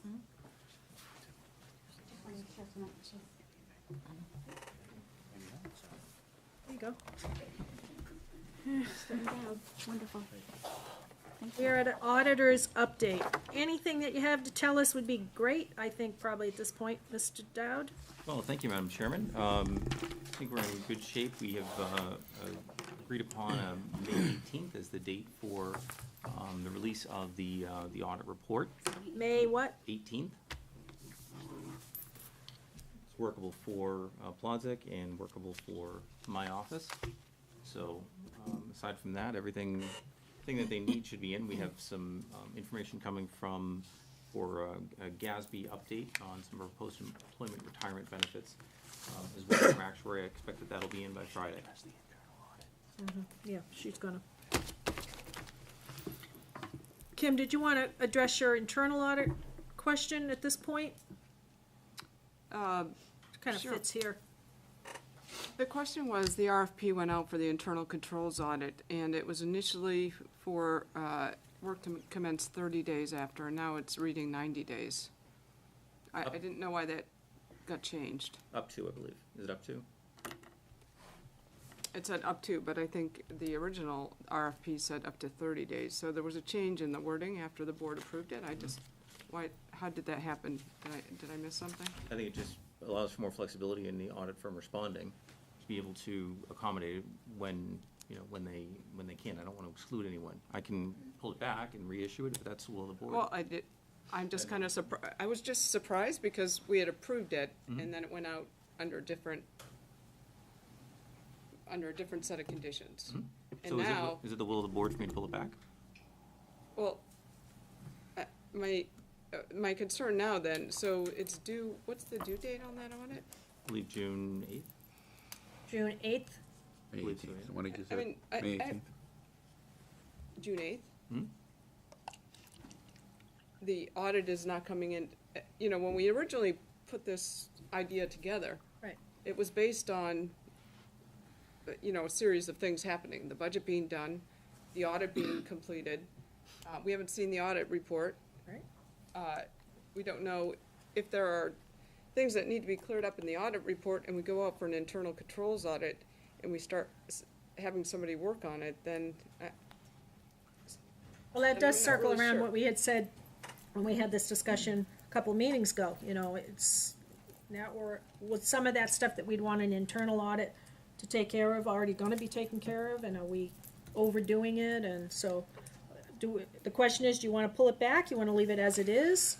I didn't notice the change in the time on it, I thought. well, I just worry too, that backs you into the audit season now. If you give them up to 90 days, if you gave them up to 30 days before the audit season starts, now you're gonna be into what is a new fiscal year and a new audit. I thought part of the reason we talked about the timeline for this was that you were new as a business administrator. It would allow you time to Right. start your own internal controls as you go on, implement something, and then have them take a look before you moved into the next budget cycle. Yep. That's not gonna happen now. Brian, I think Right. Brian, I know you've got some information. I think I have a two-part question here. Okay, First of all, I think we should hold off on the internal audit report personally until you see our auditor's report. And along those lines, you had just mentioned, Jeff, that you said you agreed to, well, you must have dealt with the group, and you're looking at a release of May 18th. 18th. Okay. Have these people haven't given you anything? In terms of, they've Drafts They've or- agreed that May 18th would be the date to be able to. Okay, so you've just had a phone conversation. They haven't given you any drafts or anything, or? Well, I have information on it to preliminarily review, but it's not complete. I don't have anything complete from them. I don't so anticipate. it's not even in a draft form, it's just little pieces? Just to review, but it's not complete. We're still waiting on our GASB information. Our governmental information is not complete. So by draft, I expect the draft to be complete. Earl and, Brian, you had a second part to yours. I guess so. Then Earl. Probably a lot of people on this board wouldn't be too excited about it, but and members of the board, are we allowed to review what you've received, or? What, it's, I You don't must have think he's received something. received anything. I don't have anything that has all of the numbers completed together. We typically, can I just jump in? Because I've done this a few times. We typically get a draft, like a full draft. That draft gets kicked and punched, sent back, and then we get the final copy. I think we're talking about that May 18th is that first draft piece. Is that what we think, that the draft is gonna come in the I'm 18th? expecting that May 18th is gonna be the final. I think the whole thing. Oh. Yeah, So do we have? Where's the draft? So you must have We haven't something. seen a We must draft. have the draft then. I don't have a draft that is complete. It's pieces, parts. And But, so, but by draft, I mean, typically we're talking about, the document is complete, the numbers are all That's what there, we're and seeing. they're all where they need to be, and we're looking at confirming and ticking and tying everything out. We don't have that.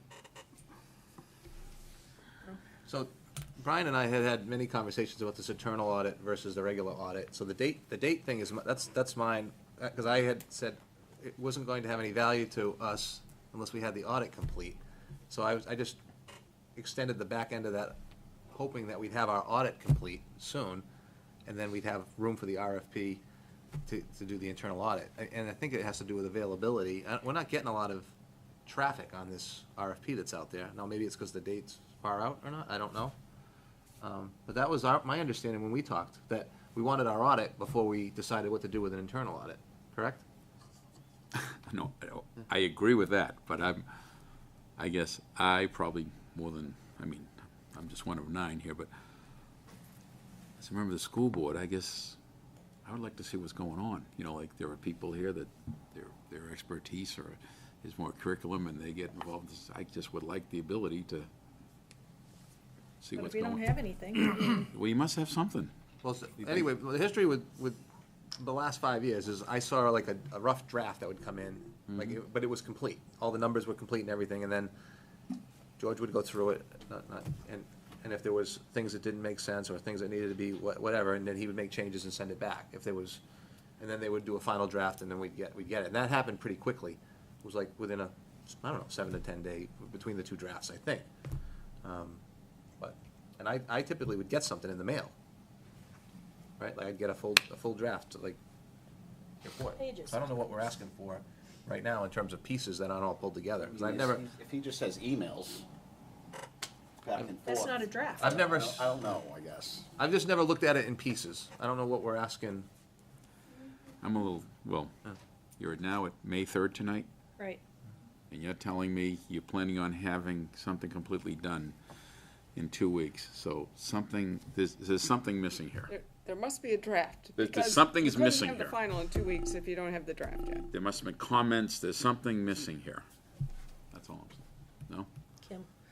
And to go back to whatever it is that you do have, there are numbers that are still missing that you need to provide? No. No, they need to provide numbers? That need to be worked in. What does worked in mean? Well, we have governmental reporting, and we've the way that so for example, for our long-term liabilities, for our GASB liabilities, long-term liabilities, long-term post-employment benefit liabilities, those don't get reflected in our financial necessarily, those get reflected in our governmental-wide statements. These are still things that are coming in, that they're working in to the final report. So there are significant components that are still to be worked in. So it's information coming from the government that's late coming in? No, it's So- part of our governmental reporting. Okay, so I'm a little slow on this. So why are there still, can you explain again, why are there still numbers missing? And what must be, is what you've received, is it several pages? Is it a page? Are you just getting a few emails? I'm just trying to figure out where, so it's gonna be finalized on the 18th, but we don't have a draft, or we do have the draft?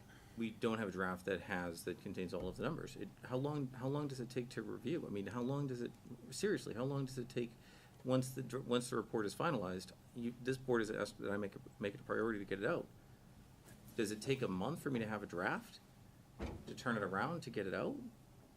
You've asked it to be a priority. So when a draft comes in final form, I prepare my management discussion and analysis, that gets incorporated into the report and it gets issued. Okay, so you're waiting for the draft, but the auditors have told you that the final is gonna be out May 18th. That's our date. Okay, but you don't have a draft yet. I don't have a draft that is complete. I don't have a draft that contains all of the information, all the numbers. That's part of what a draft is just taking a look at what's out there, but it certainly needs to be more complete, at least have all of the numbers there. My experience with that with George was it was 7 to 10 days. Like, he would have it, and sometimes it wasn't really a lot changed. And I don't even really know, I don't know how much he had to change. I don't know what he had to look for and that sort of thing, but he would get something and we'd look at it and then it would come back. He would send it back to them and it literally was within a week. So the 18th doesn't sound like, I mean, if you got it on the 11th or something and then it was a rough draft and then on the 18th it was a final draft, that doesn't sound unusual to me. To your question, I don't know how much time between the two documents would be an expectation. I don't know. Some of you have other experience with audits. Is there a lot more time between the drafts? Done with the towns, and we closed Right, on well, December 31st. I know that, and No, but between Plasto the- sends the same information back, that this is ridiculous, that this is this long. We all agree that this is too long. Well, what's your break between a draft and a final, I guess is my question. I would say it's gonna be dependent upon what's the response of the business administrator's Now, response. what do you expect to see in a I'm draft? saying Do what you you're- get a draft of the management What did you letter see in the before? draft? You get a draft, Yeah, you do yes, something we with it, do. you do something, you give it back to them, they get a final, what's the time that you're accustomed to? Probably, yeah, about a 5 week. days. That sound right, 7 to 10 days tops? Well, we Well. don't have a big budget. So, Jen, but here we are, the 18th. I just want to understand, so we don't have a draft because they don't have some numbers still? Yeah, we're waiting for some numbers to come in from our actuaries on our post-employment benefit retirement. So where do those numbers come from? We have an actuary that prepares those. And so in the past, we get those numbers sooner? Not necessarily. I mean, we've had earlier audits, but we've had audits a lot later that didn't come out until August. I mean, we're talking, that was a few years ago, right? Yep. So, Yeah. I couldn't tell you why. Anything else? I mean, we can keep, he's given us the date. We don't have anything in front of us. Kim? So the actuary needs to give you numbers. So that means that the actuary is about 9 or 10 months late on giving you numbers? Because No. the books closed last July. Hmm. So they've had 9 months to do their actuarial duties and they haven't done them yet. I'm not, I don't think that I said that, no. Well, you said you're waiting on numbers from the actuary. Right. So, do we usually wait 9 months for an actuary to get the numbers after the books close? Not typically, no. So is there an issue with the actuary? No. We don't usually wait that long? No. Okay. Anything else about audit? Yes, this makes totally no sense. If there should be, this is a third party that's providing this, these actuaries? What is their time schedule that they're looked at? So when the books close, they're giving this information, when are they supposed to give responses back? Well, understand that when the books close, we have to get the information from a number of different sources as well. Correct. And the sources that we get the information from are not always as transparent as we need them to be. You get information from the financial retirement system, from our benefits, coordinator and all that. I'm not saying the numbers went over to them as quickly as they should have, okay? But we're waiting for them to come in, to come back in, that's all. How long have they had all of the information that they needed to do their job? Not very long. Not very long. We've had to go and find the information for them. It's only the second time that we've gone through this, and the first time I've gone through this exercise on GASB compliance. Okay. As a district.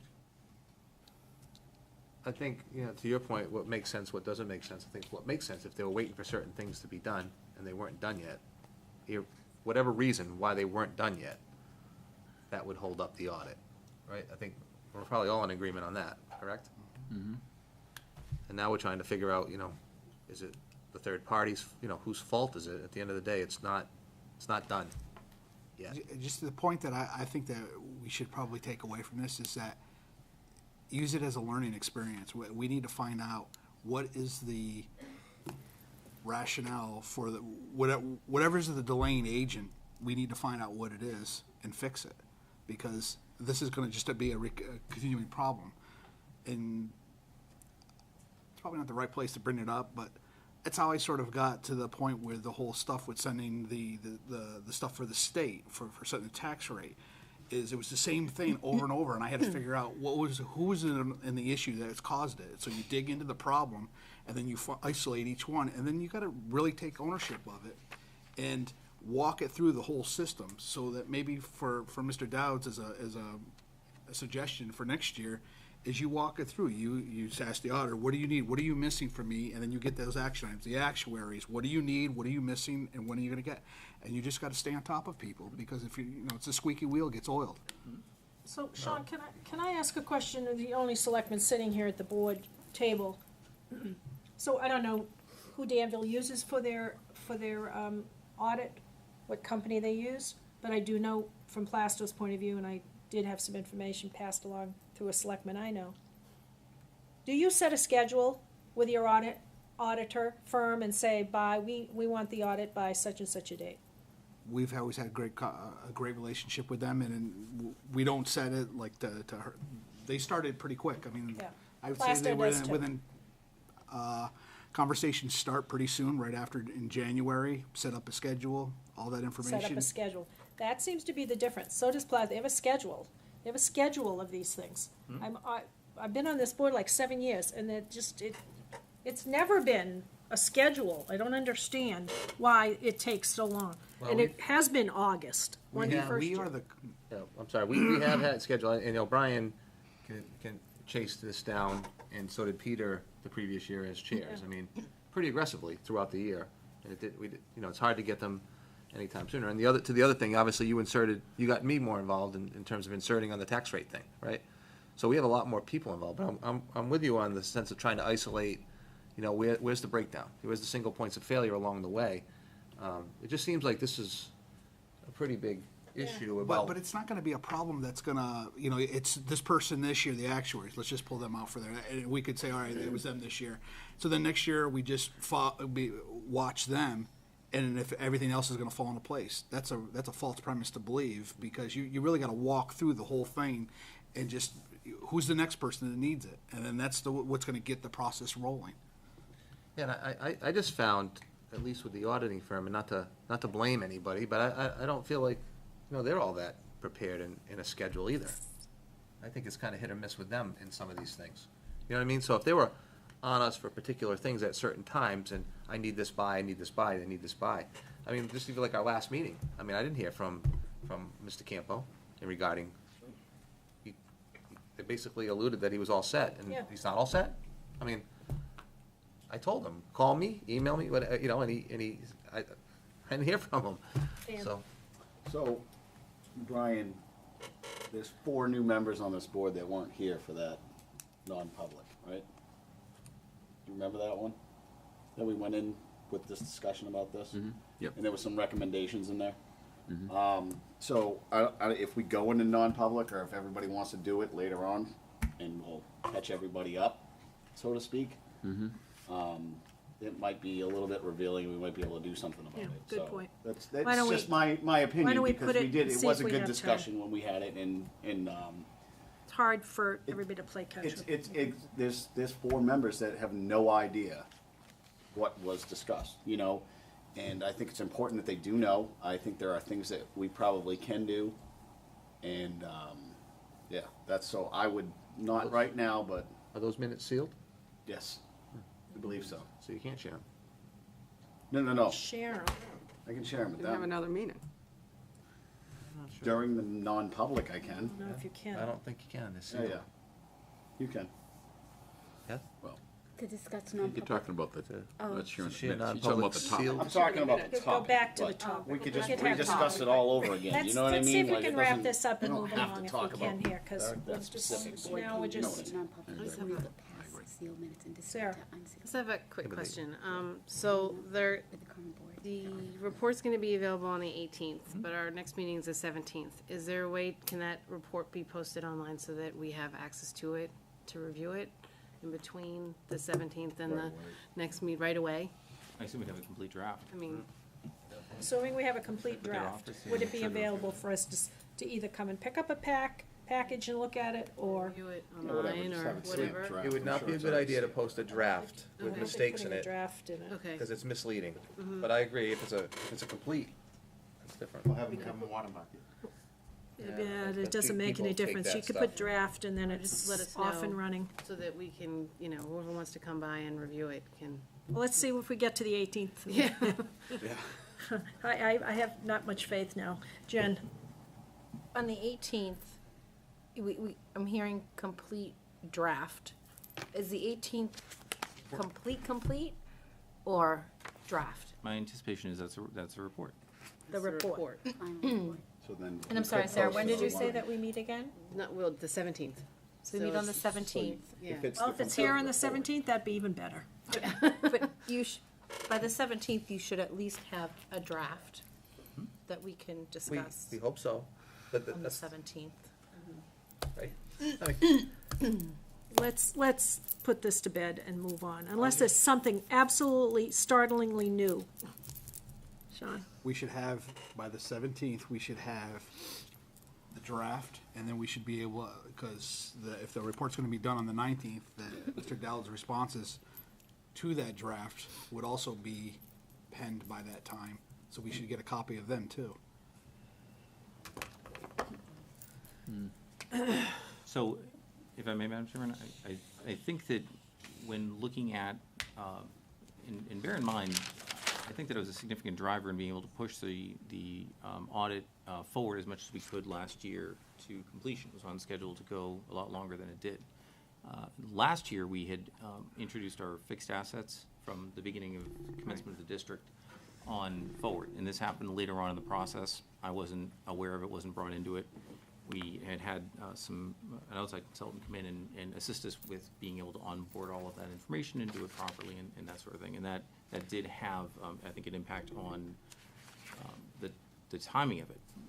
What I have seen, my experience is that if we can get the auditors in August and committed, and I have the time to get all the work done and all the audit prepared, the year closed out, and all the work that I need to do.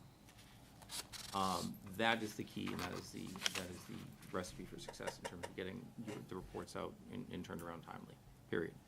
And last year, I think it would have been out even earlier, but we did have that fixed asset issue. It was very important to get those fixed assets on the books, and we did. But I think that the field work, the core field work itself was done for the most part, and we ended up getting into a protracted period with that additional fixed asset work. Now, that said, as you've indicated, what's on our radar for this year? What's coming up for this year that we need to address? Let's not wait until the end of the audit or the beginning of the audit to say, oh, well, gee, is there a way we can get fixed assets on to hold it up? If there's anything out there, I'd like to know. I don't see anything monumentally huge on the horizon to be able to get that done. But the way that we scheduled, I wasn't able to schedule Plotzik to the same level in August that we had been able to do in the past. I don't see why we couldn't do that in this year upcoming.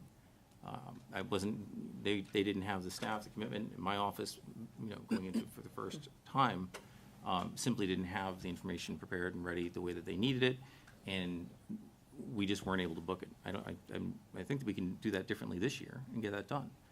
As we've gone along, we've also had a scope creep in the audit, and they've taken on some more internal controls review and different other aspects of it. And the longer that audit cycle goes, the more work that they tend to be able to get in, which is good, which is bad. I don't know. I always consider it good, but I consider it bad to the extent that it doesn't help on the timing. There's always something else. There's always something else. There's always something else. So I think in terms of keeping that field work concise and tight and be able to get that done in August when it needs to get done, I think that's going to be a key to success to getting the report issued timely. They want to get it out. I want to get it out. And this year we weren't able to get everything done in August the way that we needed to. And then you're into budget season, and then, availability of the boardroom, availability of resources. It really is August that's the key. Okay. Kim? This goes to the internal control RFP, because you just mentioned that the auditors were looking at some internal controls. Why were they doing that if that wasn't the scope of their audit? Why were they doing And if they're looking at internal controls, why are we now going out for an RFP on internal controls? Why were they looking at internal controls? That's not within the, typically in the audit, is it? There is a portion of the audit that they have some discretion over, and certainly the internal controls audit, the idea of sending an RFP had been out at the time that they had undertaken this audit, and they said, if that is a priority, we can focus on that area and provide some feedback as part of our normal audit. It's not an internal controls audit, but certainly if that is a focus of the board, they're not going to ignore what the board, is looking for, and if they can be helpful in that regard, they will. They do that with the town too. Yeah. They'll pick different areas, right, to focus on. Each year they'll pick a different area. I don't call it discretionary, but it's a block that they do their normal work here, and then they've got an area that kind of floats that they can say, oh, well, let's focus on this year. Internal controls. All right, let's close this topic then. Hopefully we'll have something coming up here and move on to the budget update. This is 18-19. Budget update, I simply made the change that we had talked about, and thank you, Mrs. Sherman. You're welcome. I simply updated the schedule that we had. We're still doing a bit in terms of analysis and review as to where things are going to be ending up in terms of staffing, trying to get a good look as to a good view as to what that is. The numbers are what they are. We're still in a holding pattern pending better determination as to where we end up on staffing. Danny? Did that special ed number change again? Which one? District requirements. I'm just wondering. No, I had proposed that number as part of the last. I'd put one final proposal together. So no. So no, I don't know. I feel like Oh, that no, number, no. and I get that it fluctuates, but it was just. No. Okay. I'm concerned with that number. Huh? I don't think that number's big Enough. I I don't. think he doesn't think it's enough. Kim, question? Can we go a little deeper into the regular ed budget here that you are saying is underfunded by $162,000? If we go to line 1112, which is professional salaries, Okay. 1112. there was $26,265 removed from that line because there were 2 dean positions that we eliminated last year. Those dean positions are paid at 0.7 as admin and 0.3. So there was a 0.3 of a position removed from that line. I'm trying to show you where the difference is there. Okay, so that's 26,500. When you go into line 430, the proposed budget, the 2019 proposed budget was less on that line by 2293. Okay, that's repair and maintenance? Correct. Mhm. On line 640, the requested budget was 223,851. That's a difference of $50,000 on that line. So your default budget had 286. Okay. The approved budget had 223, which was what the requested budget was for 2019, which means there was a decrease due to a one-time expenditure. When you go down to line 738, your default budget had 244. Interestingly, 2017 budget had 212. The approved budget that we have now had 214. The proposed budget that you proposed to BudCom only had 52,945 in this line. So I would say that it is not underfunded. In fact, it could almost be overfunded based on what I saw added up based on those lines. Got all that, Mr. Dowd? You have all this detail on these lines. Okay. Anything else you want to offer to Mr. Dowd? it's just giving information of where we stand at this point, or where he stands at this point. Brian? Yes, you touched on this briefly, Jeff, but, so, you as a business administrator, obviously working with the superintendent in terms of, obviously, this budget's about 80% staffing anyway, correct? Sound about right? 70-80% is the majority of 70% between staffing. So, peripheral ancillary benefits. So if we turn back the clock about a month ago, we never saw a list, but we believed there was, I believe, 62 people were pink slipped. And there was 31 brought back. Then I believe that we have 24 or 25 people retired last year. That sound about right to people? I don't know if that's that high. 22. 22? Okay, so 22. So if I go 22. 84. And add all the numbers up, you get Okay.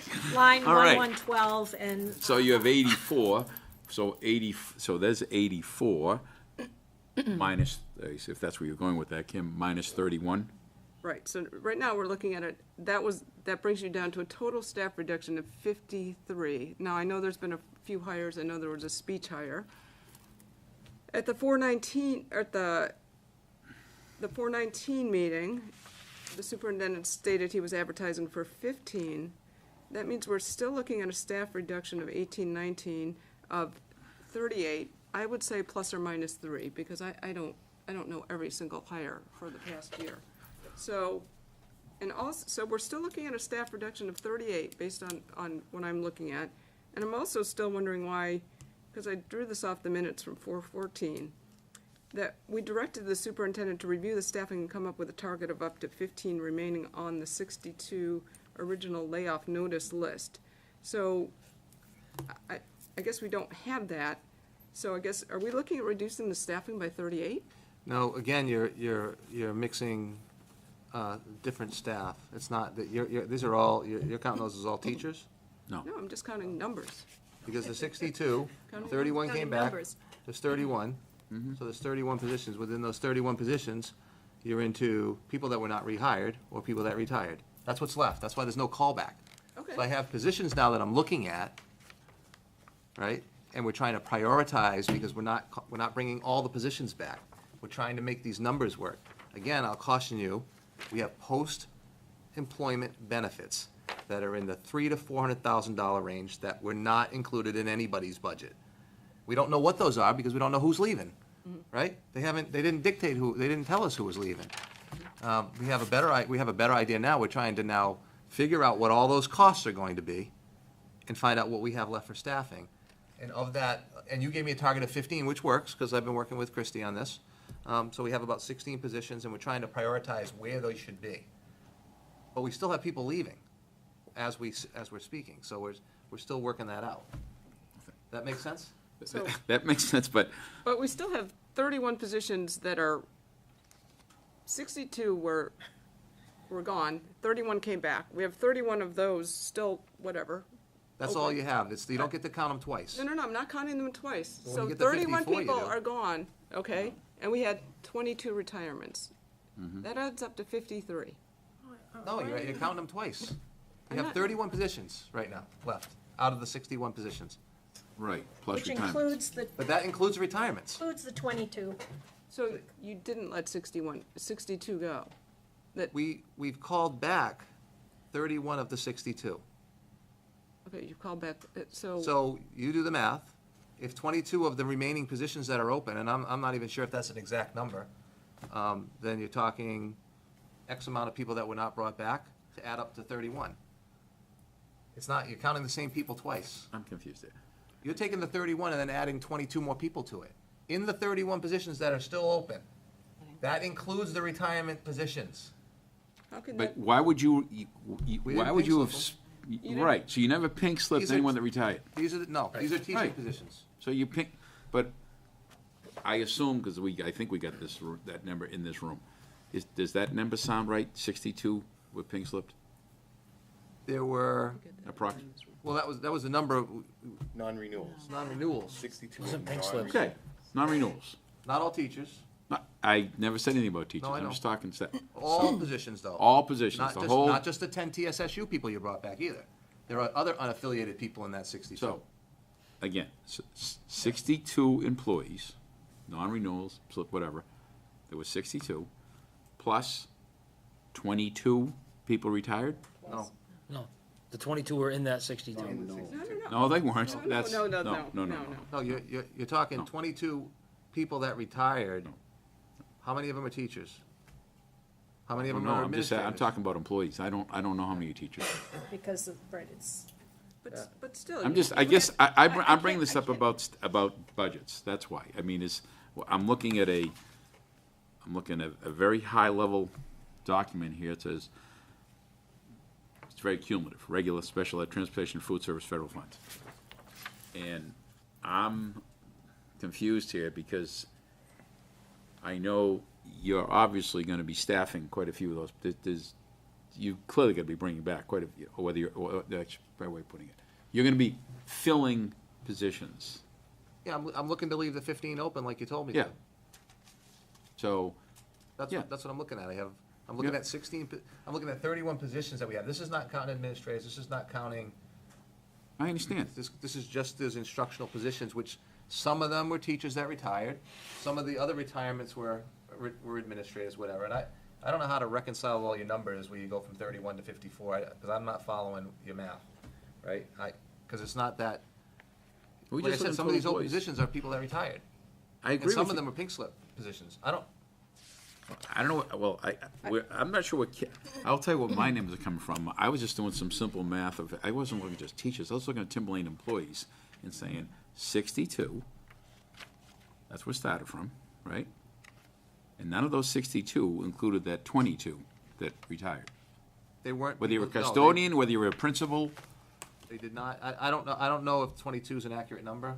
Kim's giving you that number, I don't know if that's I the can accurate. read, I can read off the names. I have. yeah. No, don't read off the names, that's fine. So, If anyhow. if you counted them, you counted them. I can show them. So Like I that's, said, some of these open positions are people that retired. Mhm. And some of them are positions that people were not renewed, right, or not rehired, or not brought back. And then some of them are not on this list of people to come back. I'm looking at 31 positions that I know, we have 31 open teaching positions, right? So maybe the number gets closer to your number when you start talking about administrators.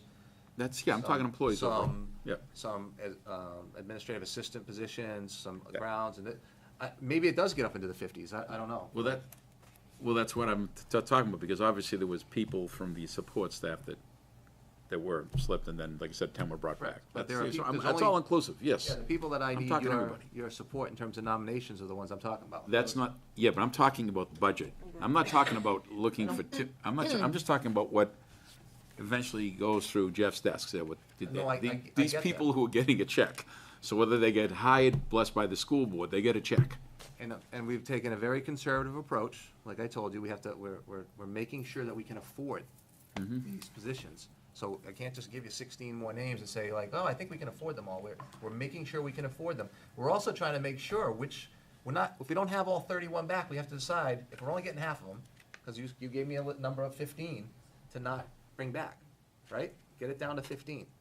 I don't think you said it had to be 15 people that were, I mean, we didn't get into why they're not, No. why there's not a body in I'm that just looking position. at bodies. I'm just right? looking at employees. That really complicates the puzzle. This is just, no, there's 15 jobs that we're not funding, right? And you said, okay, figure it out of the positions you have left. So right now, I'm looking at about 16 positions, right? Is that the number? And we're posting and trying to interview, and then we're trying to figure out how much it's gonna cost, and we're trying to make sure that we can fit them. In addition to, we're just starting to realize what the post-employment benefits are going to be for people that left. Now, you'd say, well, you should have known that already. Well, there's no way I would know. Number one, you approved administrative contracts, right? You approved people. Some of those people may choose not to sign a contract. They can tell me on June 30th if they want. We're hoping that doesn't happen, right? Some may tell me today. Some might not tell me for 2 weeks. And so with that person leaving, there's a cost associated with them leaving. It's not unemployment. It's post-employment benefits, right? Means they get a check when they leave. So for easy math, if it was a $100,000 employee and they have $80,000 in post-employment benefits, you can do the math, right? you don't really gain anything. You're almost paying for the position twice the following year. Isn't that paid out of this current fiscal year, though?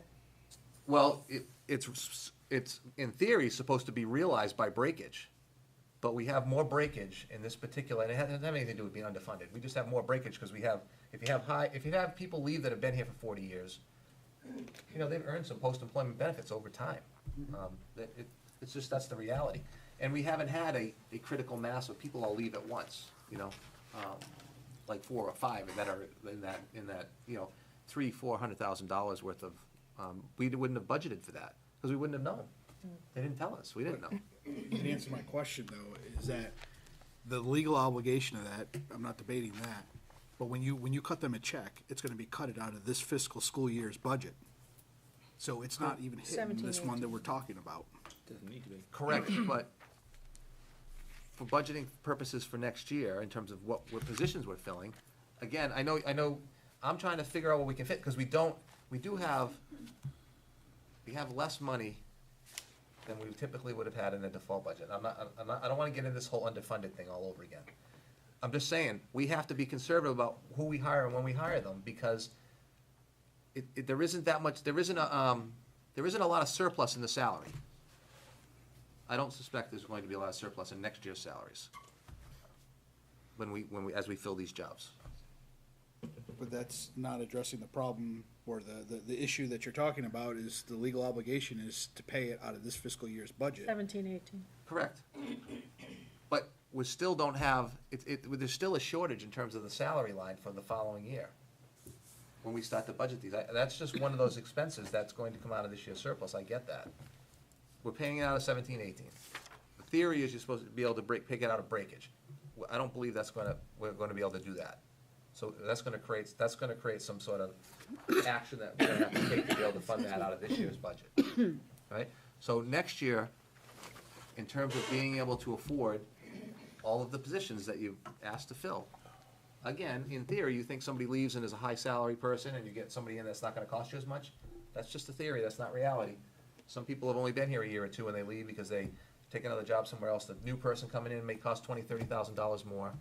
And it's a big district with a lot of positions, and so when you get into 16, if that happened to you 2/3 of the time out of the 16 positions, it adds up quick. That's a couple, $300,000-400,000 worth of increases.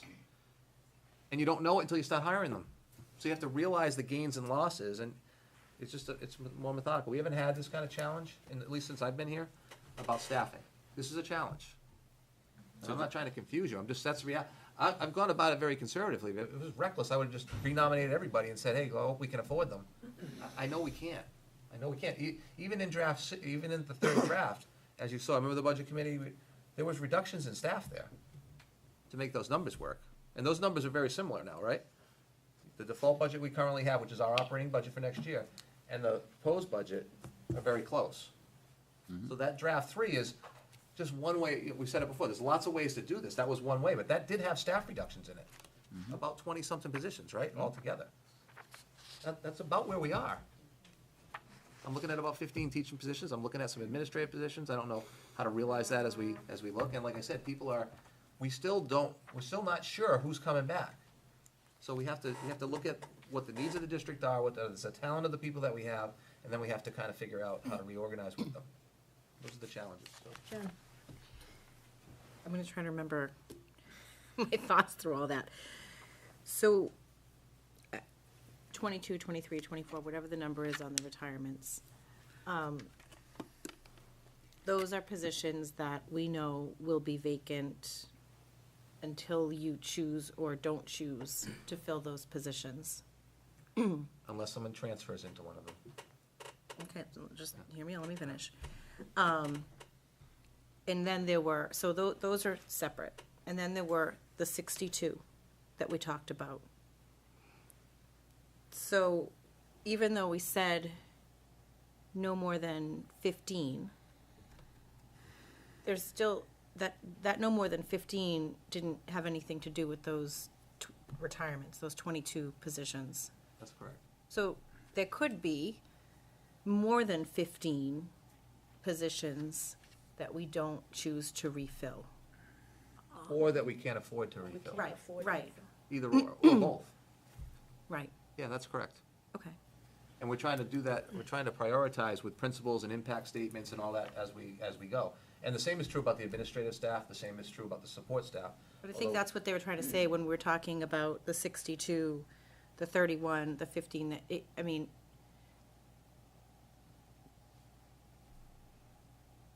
the total number, the 53 or 54 or whatever it was, I mean, if you keep them separated out, that is what it adds up to, but the 15, the no more than 15 could end up being more than that if it needs to be based on those 22.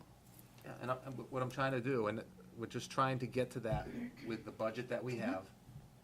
And the way I see this ending is like us trying to come back with a budget that supports the staffing with 15 positions not filled.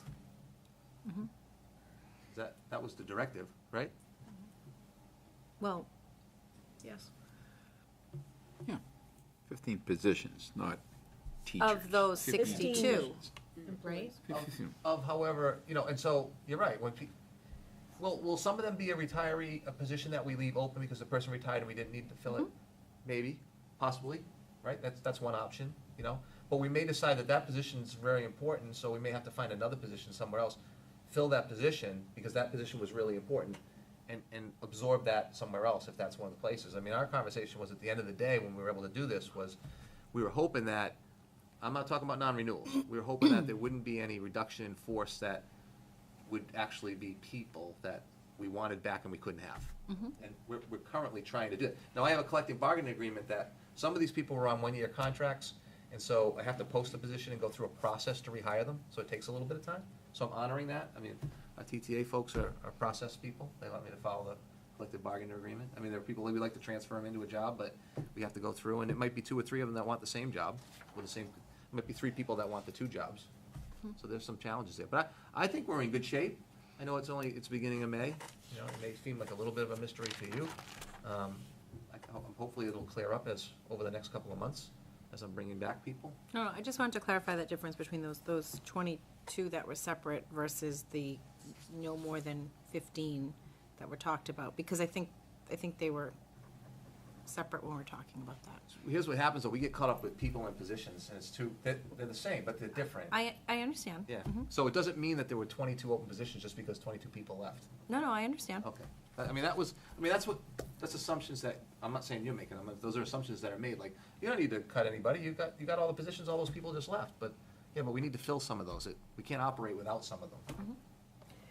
Okay, I'm gonna move this on then. Thank you very much, Mr. Dowd. We're gonna move on to, the next thing on our agenda, which is this Articles of Agreement Committee. Mr. Guide, you wanted this on the agenda because you wanted to see about us forming this committee. So I'm gonna give you a little bit of time. We are way in the weeds here, so I mean, can I we? can be quick, it doesn't Thank you. matter. Like I said, I just wanted to do this to go over the articles, real quick off the top. Number 11 and number 12. You can change number 12 now legally to only say grades 1 through 11, because 12th grade by RSA isn't required to have a bus, right? So, but we're held to this. So, No, that's not what the RSA says. Hang on. We're talking about forming a committee, not doing it here. I'm just, right, but whatever, Not whether the changing the RSA says that or articles. not, there's something about busing that can be changed in the Articles of Agreement to conform to the RSA. So I'd like a motion to form the committee. It would be an ad hoc committee. We'd form it if that's what the board would like to do, and come back with something we'd need, if you're gonna make some changes, has to go on the Well, warrant. right, but, so the idea was to form the committee. Not discussing the articles tonight. No, I was just giving a quick example. Form the committee, allow the committee to see legal before bringing something to the board to make sure that it's good to go already. You know what I mean? Yep. So, So is there, I'll make the motion To to form a form this committee. committee. And have the authorization to go to legal to make sure what they're doing is legal. and how many people, you wanna include in It your motion? should be one How from many? each town. One school board member? School board member from each town. And anybody else? And Do you then want it anybody else? should have one member, whether at large, whatever, from each town. That's, you're including that in your motion? Right, yes, so it would total 8 people. Second.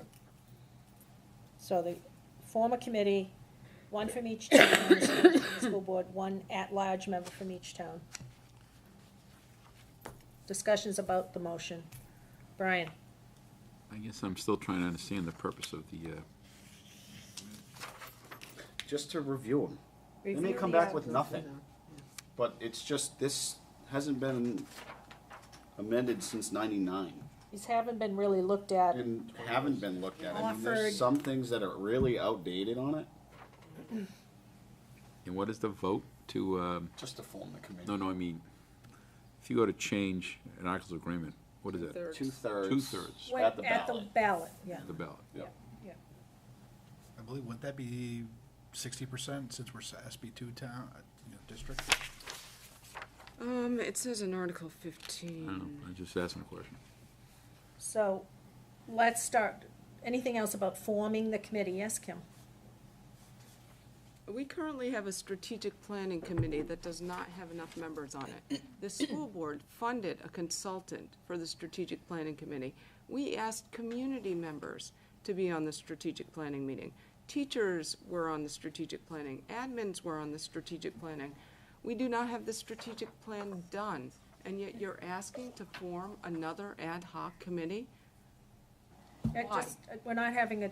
No, we just are gonna have this making that discussion. comment. No, we're not. There's a motion on the floor. Do we want to have this committee or not? This is Dr. Faris, that we've got committees we haven't even got up and running.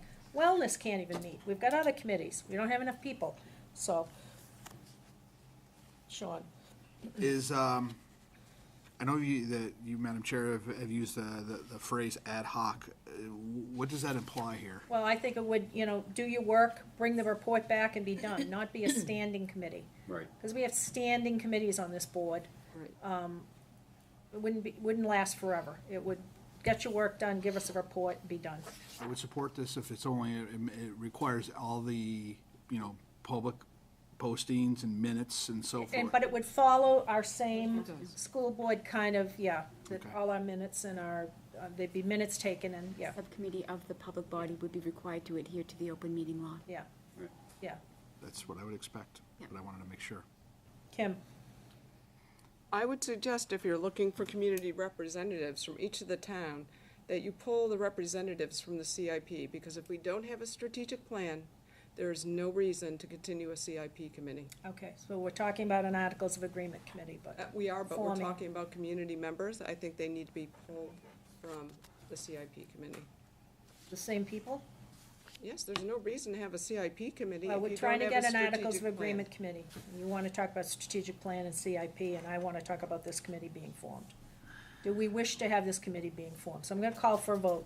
All in favor of Dan's motion to form a committee, an Articles of Agreement committee? 5, 6. Opposed? 3.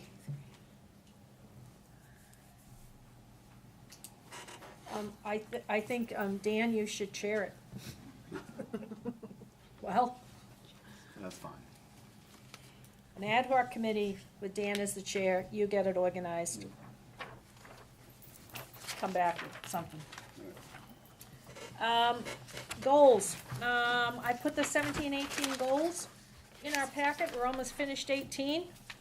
These are the goals that, we, adopted June 15th, 2017.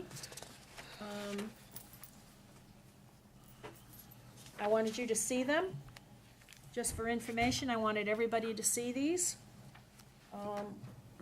We'll need to form some new goals or continue with these goals. I'd like you to take them home and, if you haven't already looked at them, and put it on the agenda that we're gonna need to do something with these goals. That goes along with the evaluation of the school board. Traditionally, the board has done an evaluation based on the goals we wrote, and I included it. It's a self-evaluation, so we could have something to kind of say, well, how'd we do? And But we've got, we didn't do it we usually do it in March, we didn't do it, or February, Marchish, we didn't do it. I'm offering it again if you wanted to do it, again.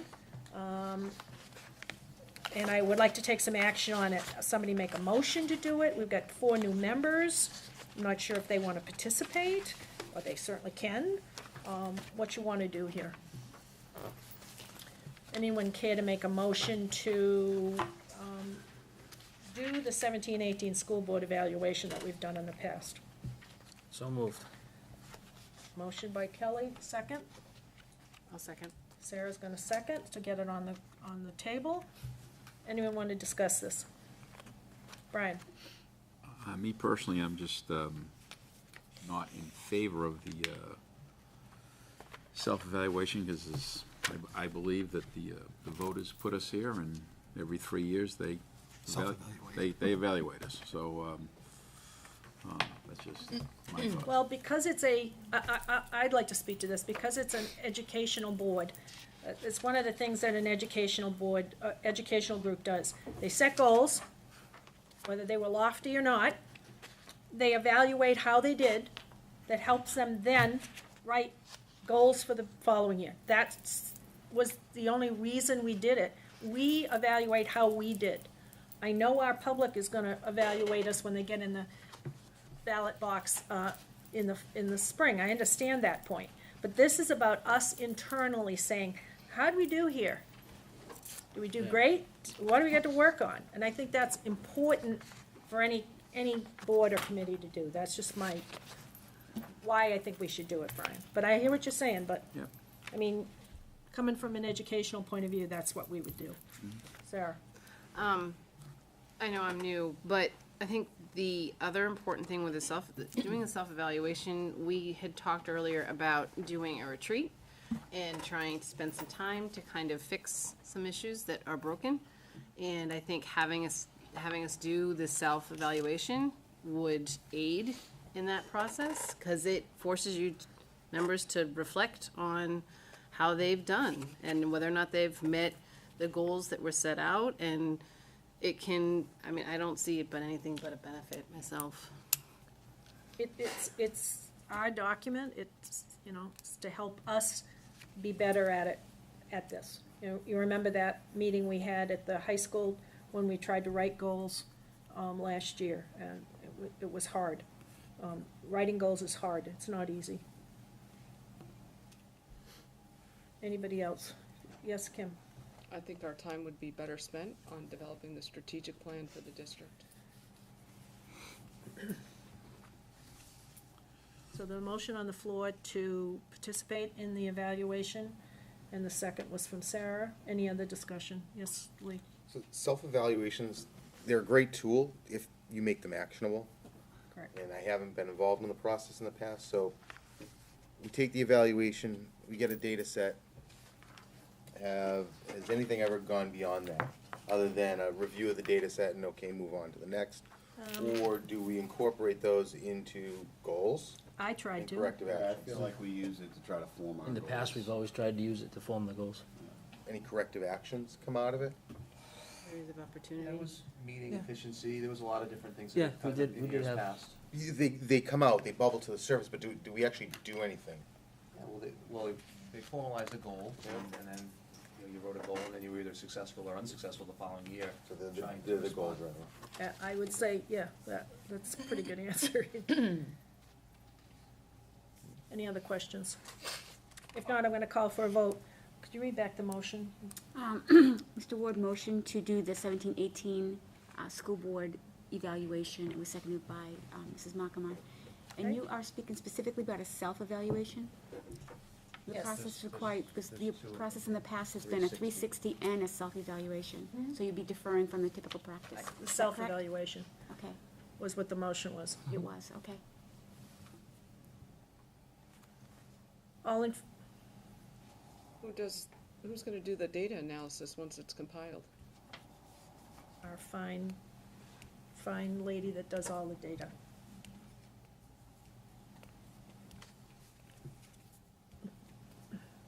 Did it, She's holding 2 positions right now, and No, Mrs. Melcher will collect all the data. Kathy collects the No, but, data and presents Who it does back. the Presents it analysis best. of the data?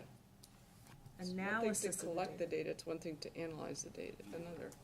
Who analyzes the data? Us. We did in the past. We looked at our scores and said, wow, ooh, we didn't give ourselves very good scores on that. What are we gonna do about it? Okay. I'm not talking about this other piece, I'm talking about this self-evaluation piece. Do you wanna send it out? I don't wanna send it, no. Don't, stop. There's a motion on the floor. Are we clear what we're voting for? Jen? This self-evaluation, does it reflect back onto these specific goals? In some cases it does, some of it's kind of a, what I call kind of visionary kinds of things, you know. So when I'm just taking a quick glance through it, and I think it would be helpful to know where the board fell with the actual goals, but this feels like a pretty hefty. It's a good place. Self-evaluation if it doesn't.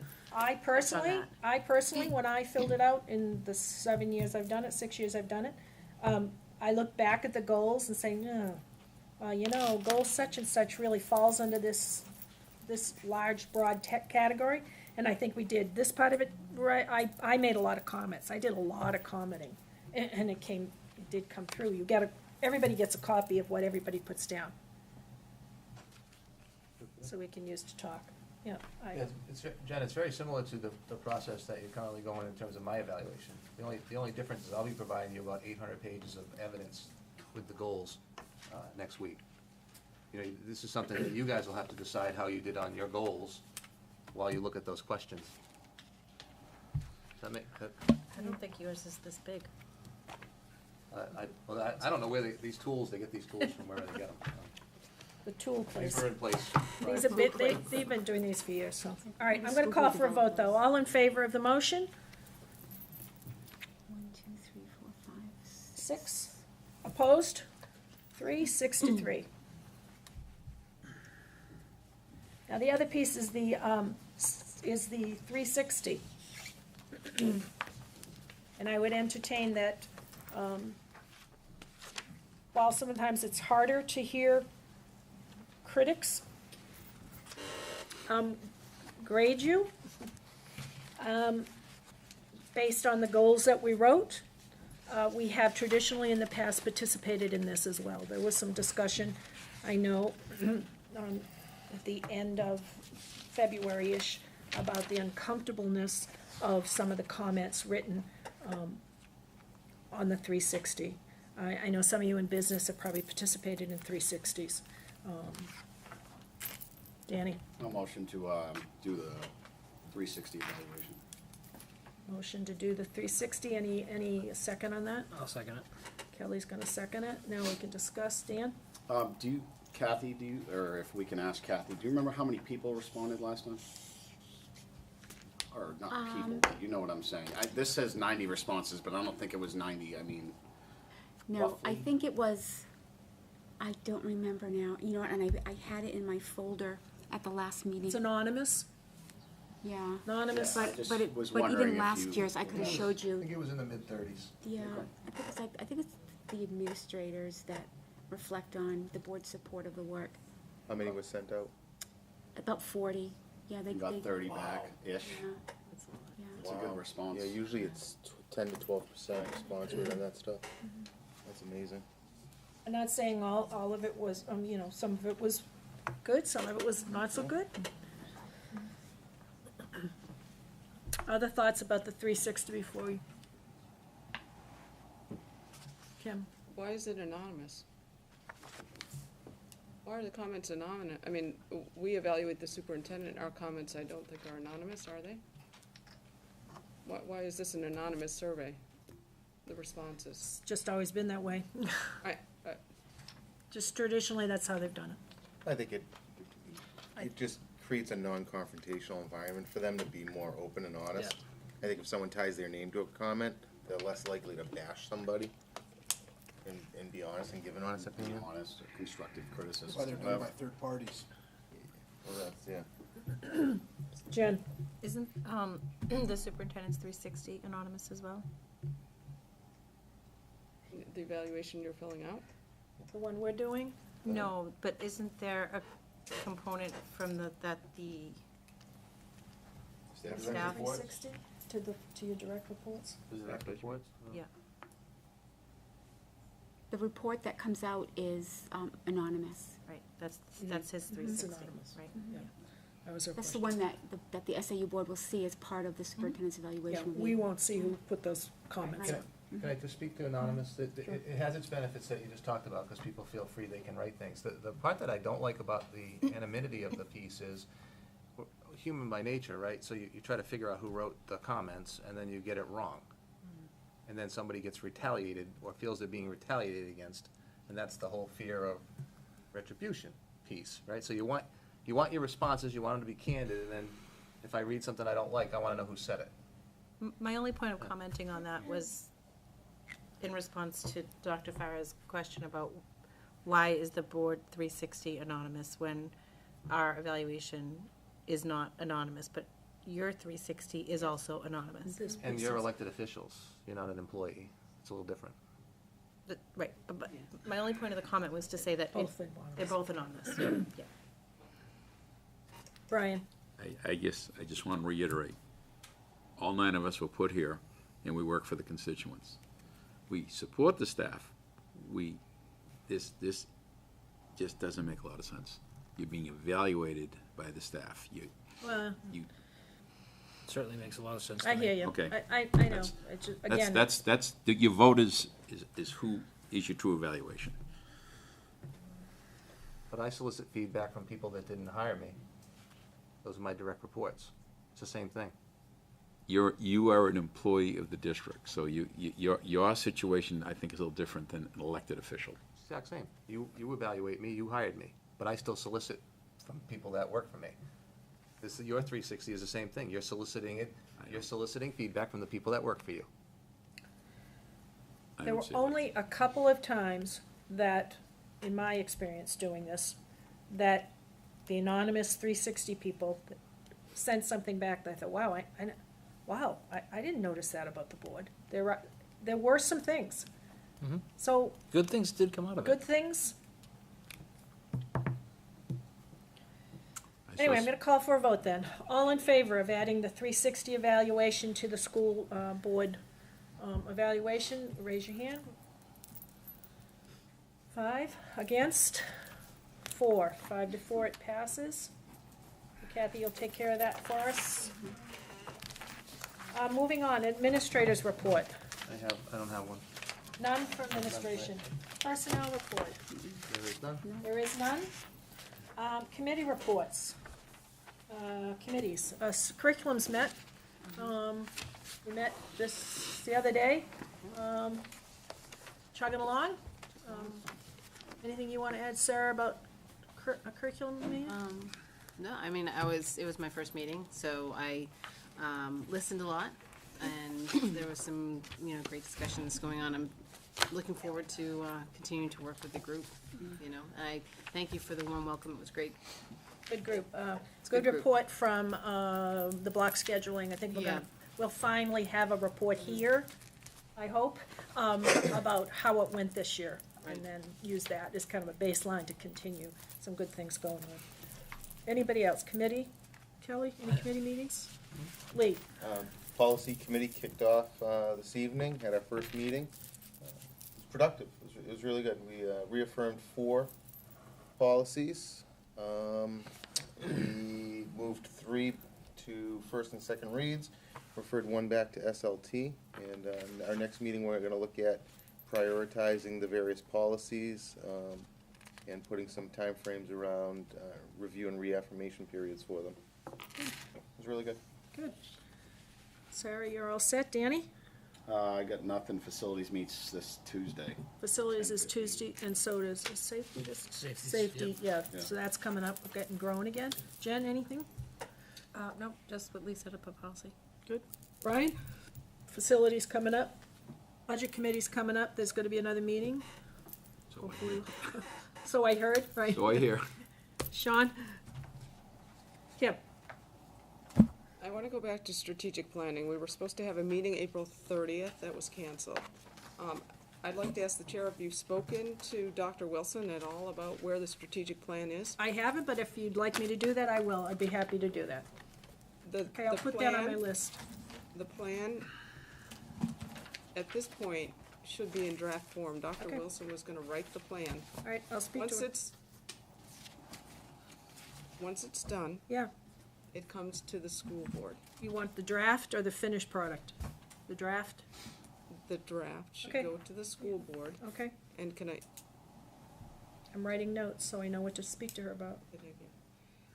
at the last meeting, your statement that you started the plan, you should finish it. No, you started on the committee. Okay. I was hoping you'd finish it. Okay. Again, two things. The finishing of the plan for the rest of the board is the beginning. It is not the end of the plan. It is the beginning of the plan. The plan needs to go forward in September. This needs to come from the leadership, both of the board and for the district. If it does not, the plan is not going to come to fruition. It's a 5-year plan. I don't understand why, Kelly and Sue, you won't take a leadership role in this. It has to be driven by the leadership of the board. Why will you not take that role? Because I don't have the time.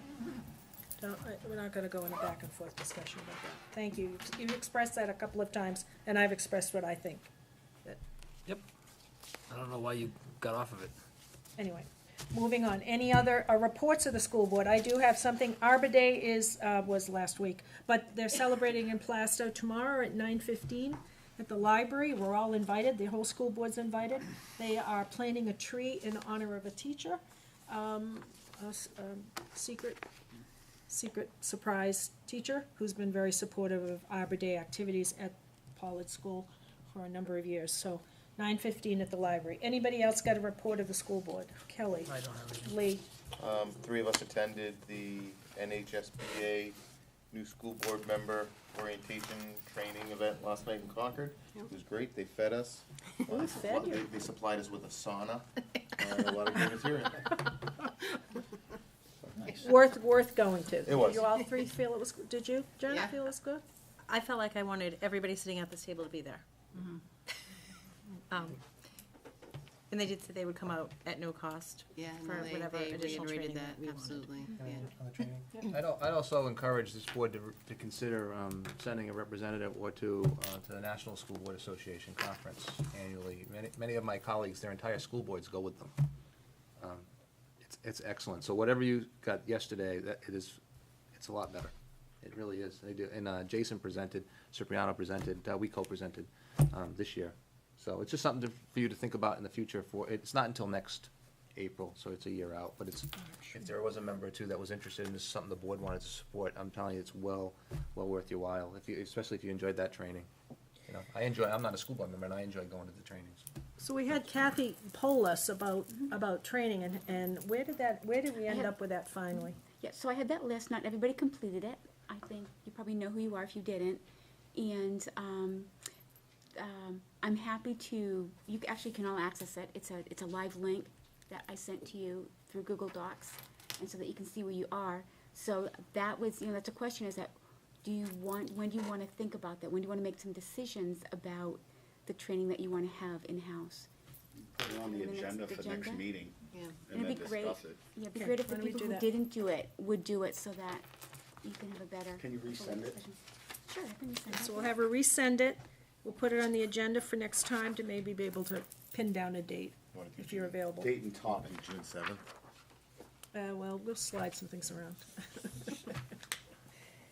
Brian, report of the school board. Nothing? I wanted to ask you, did you go to that meeting? Remember you asked about going to, the meeting up was it at the academy over? Yeah, that was about a month ago. Charlie Yeah, thing. with Charlie, George, and Kathy. And Anything come of that, or? it's in the works. Good, oh, good, Yeah. good. You'll get back to us, Danny. I just remembered, sorry, that I do have a small report that Governor Sununu signed a bill to rename the bridge that goes from Plastow to Atkinson on 121 to Demetrius Gabriel, who was a graduate from here who died while he was in Afghanistan. But I did want to mention that. Yeah, That did happen. I think that's a great bridge. That's I- awesome. Is there a ceremony planned, or? So there isn't a ceremony planned yet, but I am involved with it. So if there is Good. one, I will try to Yeah, make keep it, everybody known when it happens. I mean, I'm not saying I'm involved. I know the people that are doing it, so I will make sure I know. Yeah, we let Kathy know. Yeah, definitely. Great. Anything else, Bri? You're all set? I'm, Sorry, Brian, I just. oh, that's quite all right. Piggybacked on that. Yeah, We've been you talking about. started to talk George, about something yeah. like that and it triggered my, Sean, any report of the school board? Anything going on? Except going to the show? That's what I was gonna say. Kim? I encourage everybody. Into the woods, go, go, go. Into the woods. Yep. Correspondence folder, where is that? We don't do that anymore. Oh, that's right. So nobody wrote handwritten letters to us, is what you're saying? Even if they had, I would have scanned them in and emailed them to you. That's the new Vendor plan. and payroll. I like it. That's red, that's going around. Other business. Things you want to add on to an agenda or consider at another future date. Sean? Yeah, I had brought on up a couple of board meetings ago about 91A requests and a process to streamline that a little bit better. So I was wondering if I could get like 5 to 10 minutes of a future school board meeting to give you my thoughts on how to handle that a little Sure. bit more. Can we, would you be okay with next time? It's fine. Great. You put that down, Kathy, we'll try to, I knew we had it on our list, and then something else comes up. That's fine. Thanks, Sean. Kim? I'd like a discussion on police presence at board meetings and why, and thank you for being here, why we have 2 officers at a board meeting with, what, there might be 15 people here, but we only have 1 officer in our high school, where we have over 1,000 people? And where is this money coming out of a default budget? Do you want to make that an agenda item? I do want to make this an Okay. agenda item. We'll put that on agenda, Kathy, for a future date. Where's the money coming from? Anything else? Yes, Kim, something else? At least 2 months ago, we requested that the district, or the superintendent, provide a sped trend report. We're now in a What? I'm default, sorry. a sped trend Trend report report. through NESDEC. We are now in a default budget situation where we're concerned about funding. I think it would be very good to have that report done. Could we get that on the agenda? We had discussed that, I thought we went back on that. No, we did not. put it on the list, and we got to speak to Beth. It is, See it's where on we the are. list. Okay, yeah. we'll Yeah, put it on the it's list. Other topics for future agenda. I had one, but it's completely skipped my mind. Couldn't have been that important. Remember it in our planning meeting. Yeah. If not, if there's nothing else, Sorry, one more thing. With the current staffing, is there gonna be any reorganization within the districts of administrative personnel or not? come under a personnel report. Yeah, I'm not sure at this time. We're looking at options. Or we think that would be a future personnel report coming up, what the options are. If there were any changes, I would, if there were any changes, I was looking for support, I would bring that, yeah. So, Those could be right up until September, right? Or August, whatever. Yeah, it could be next few months. Okay. I'd like to, obviously, I'd like to have that wrapped up. Done, In but July you at the could latest. change it in August. other than that, we're adjourned. Thank you very much.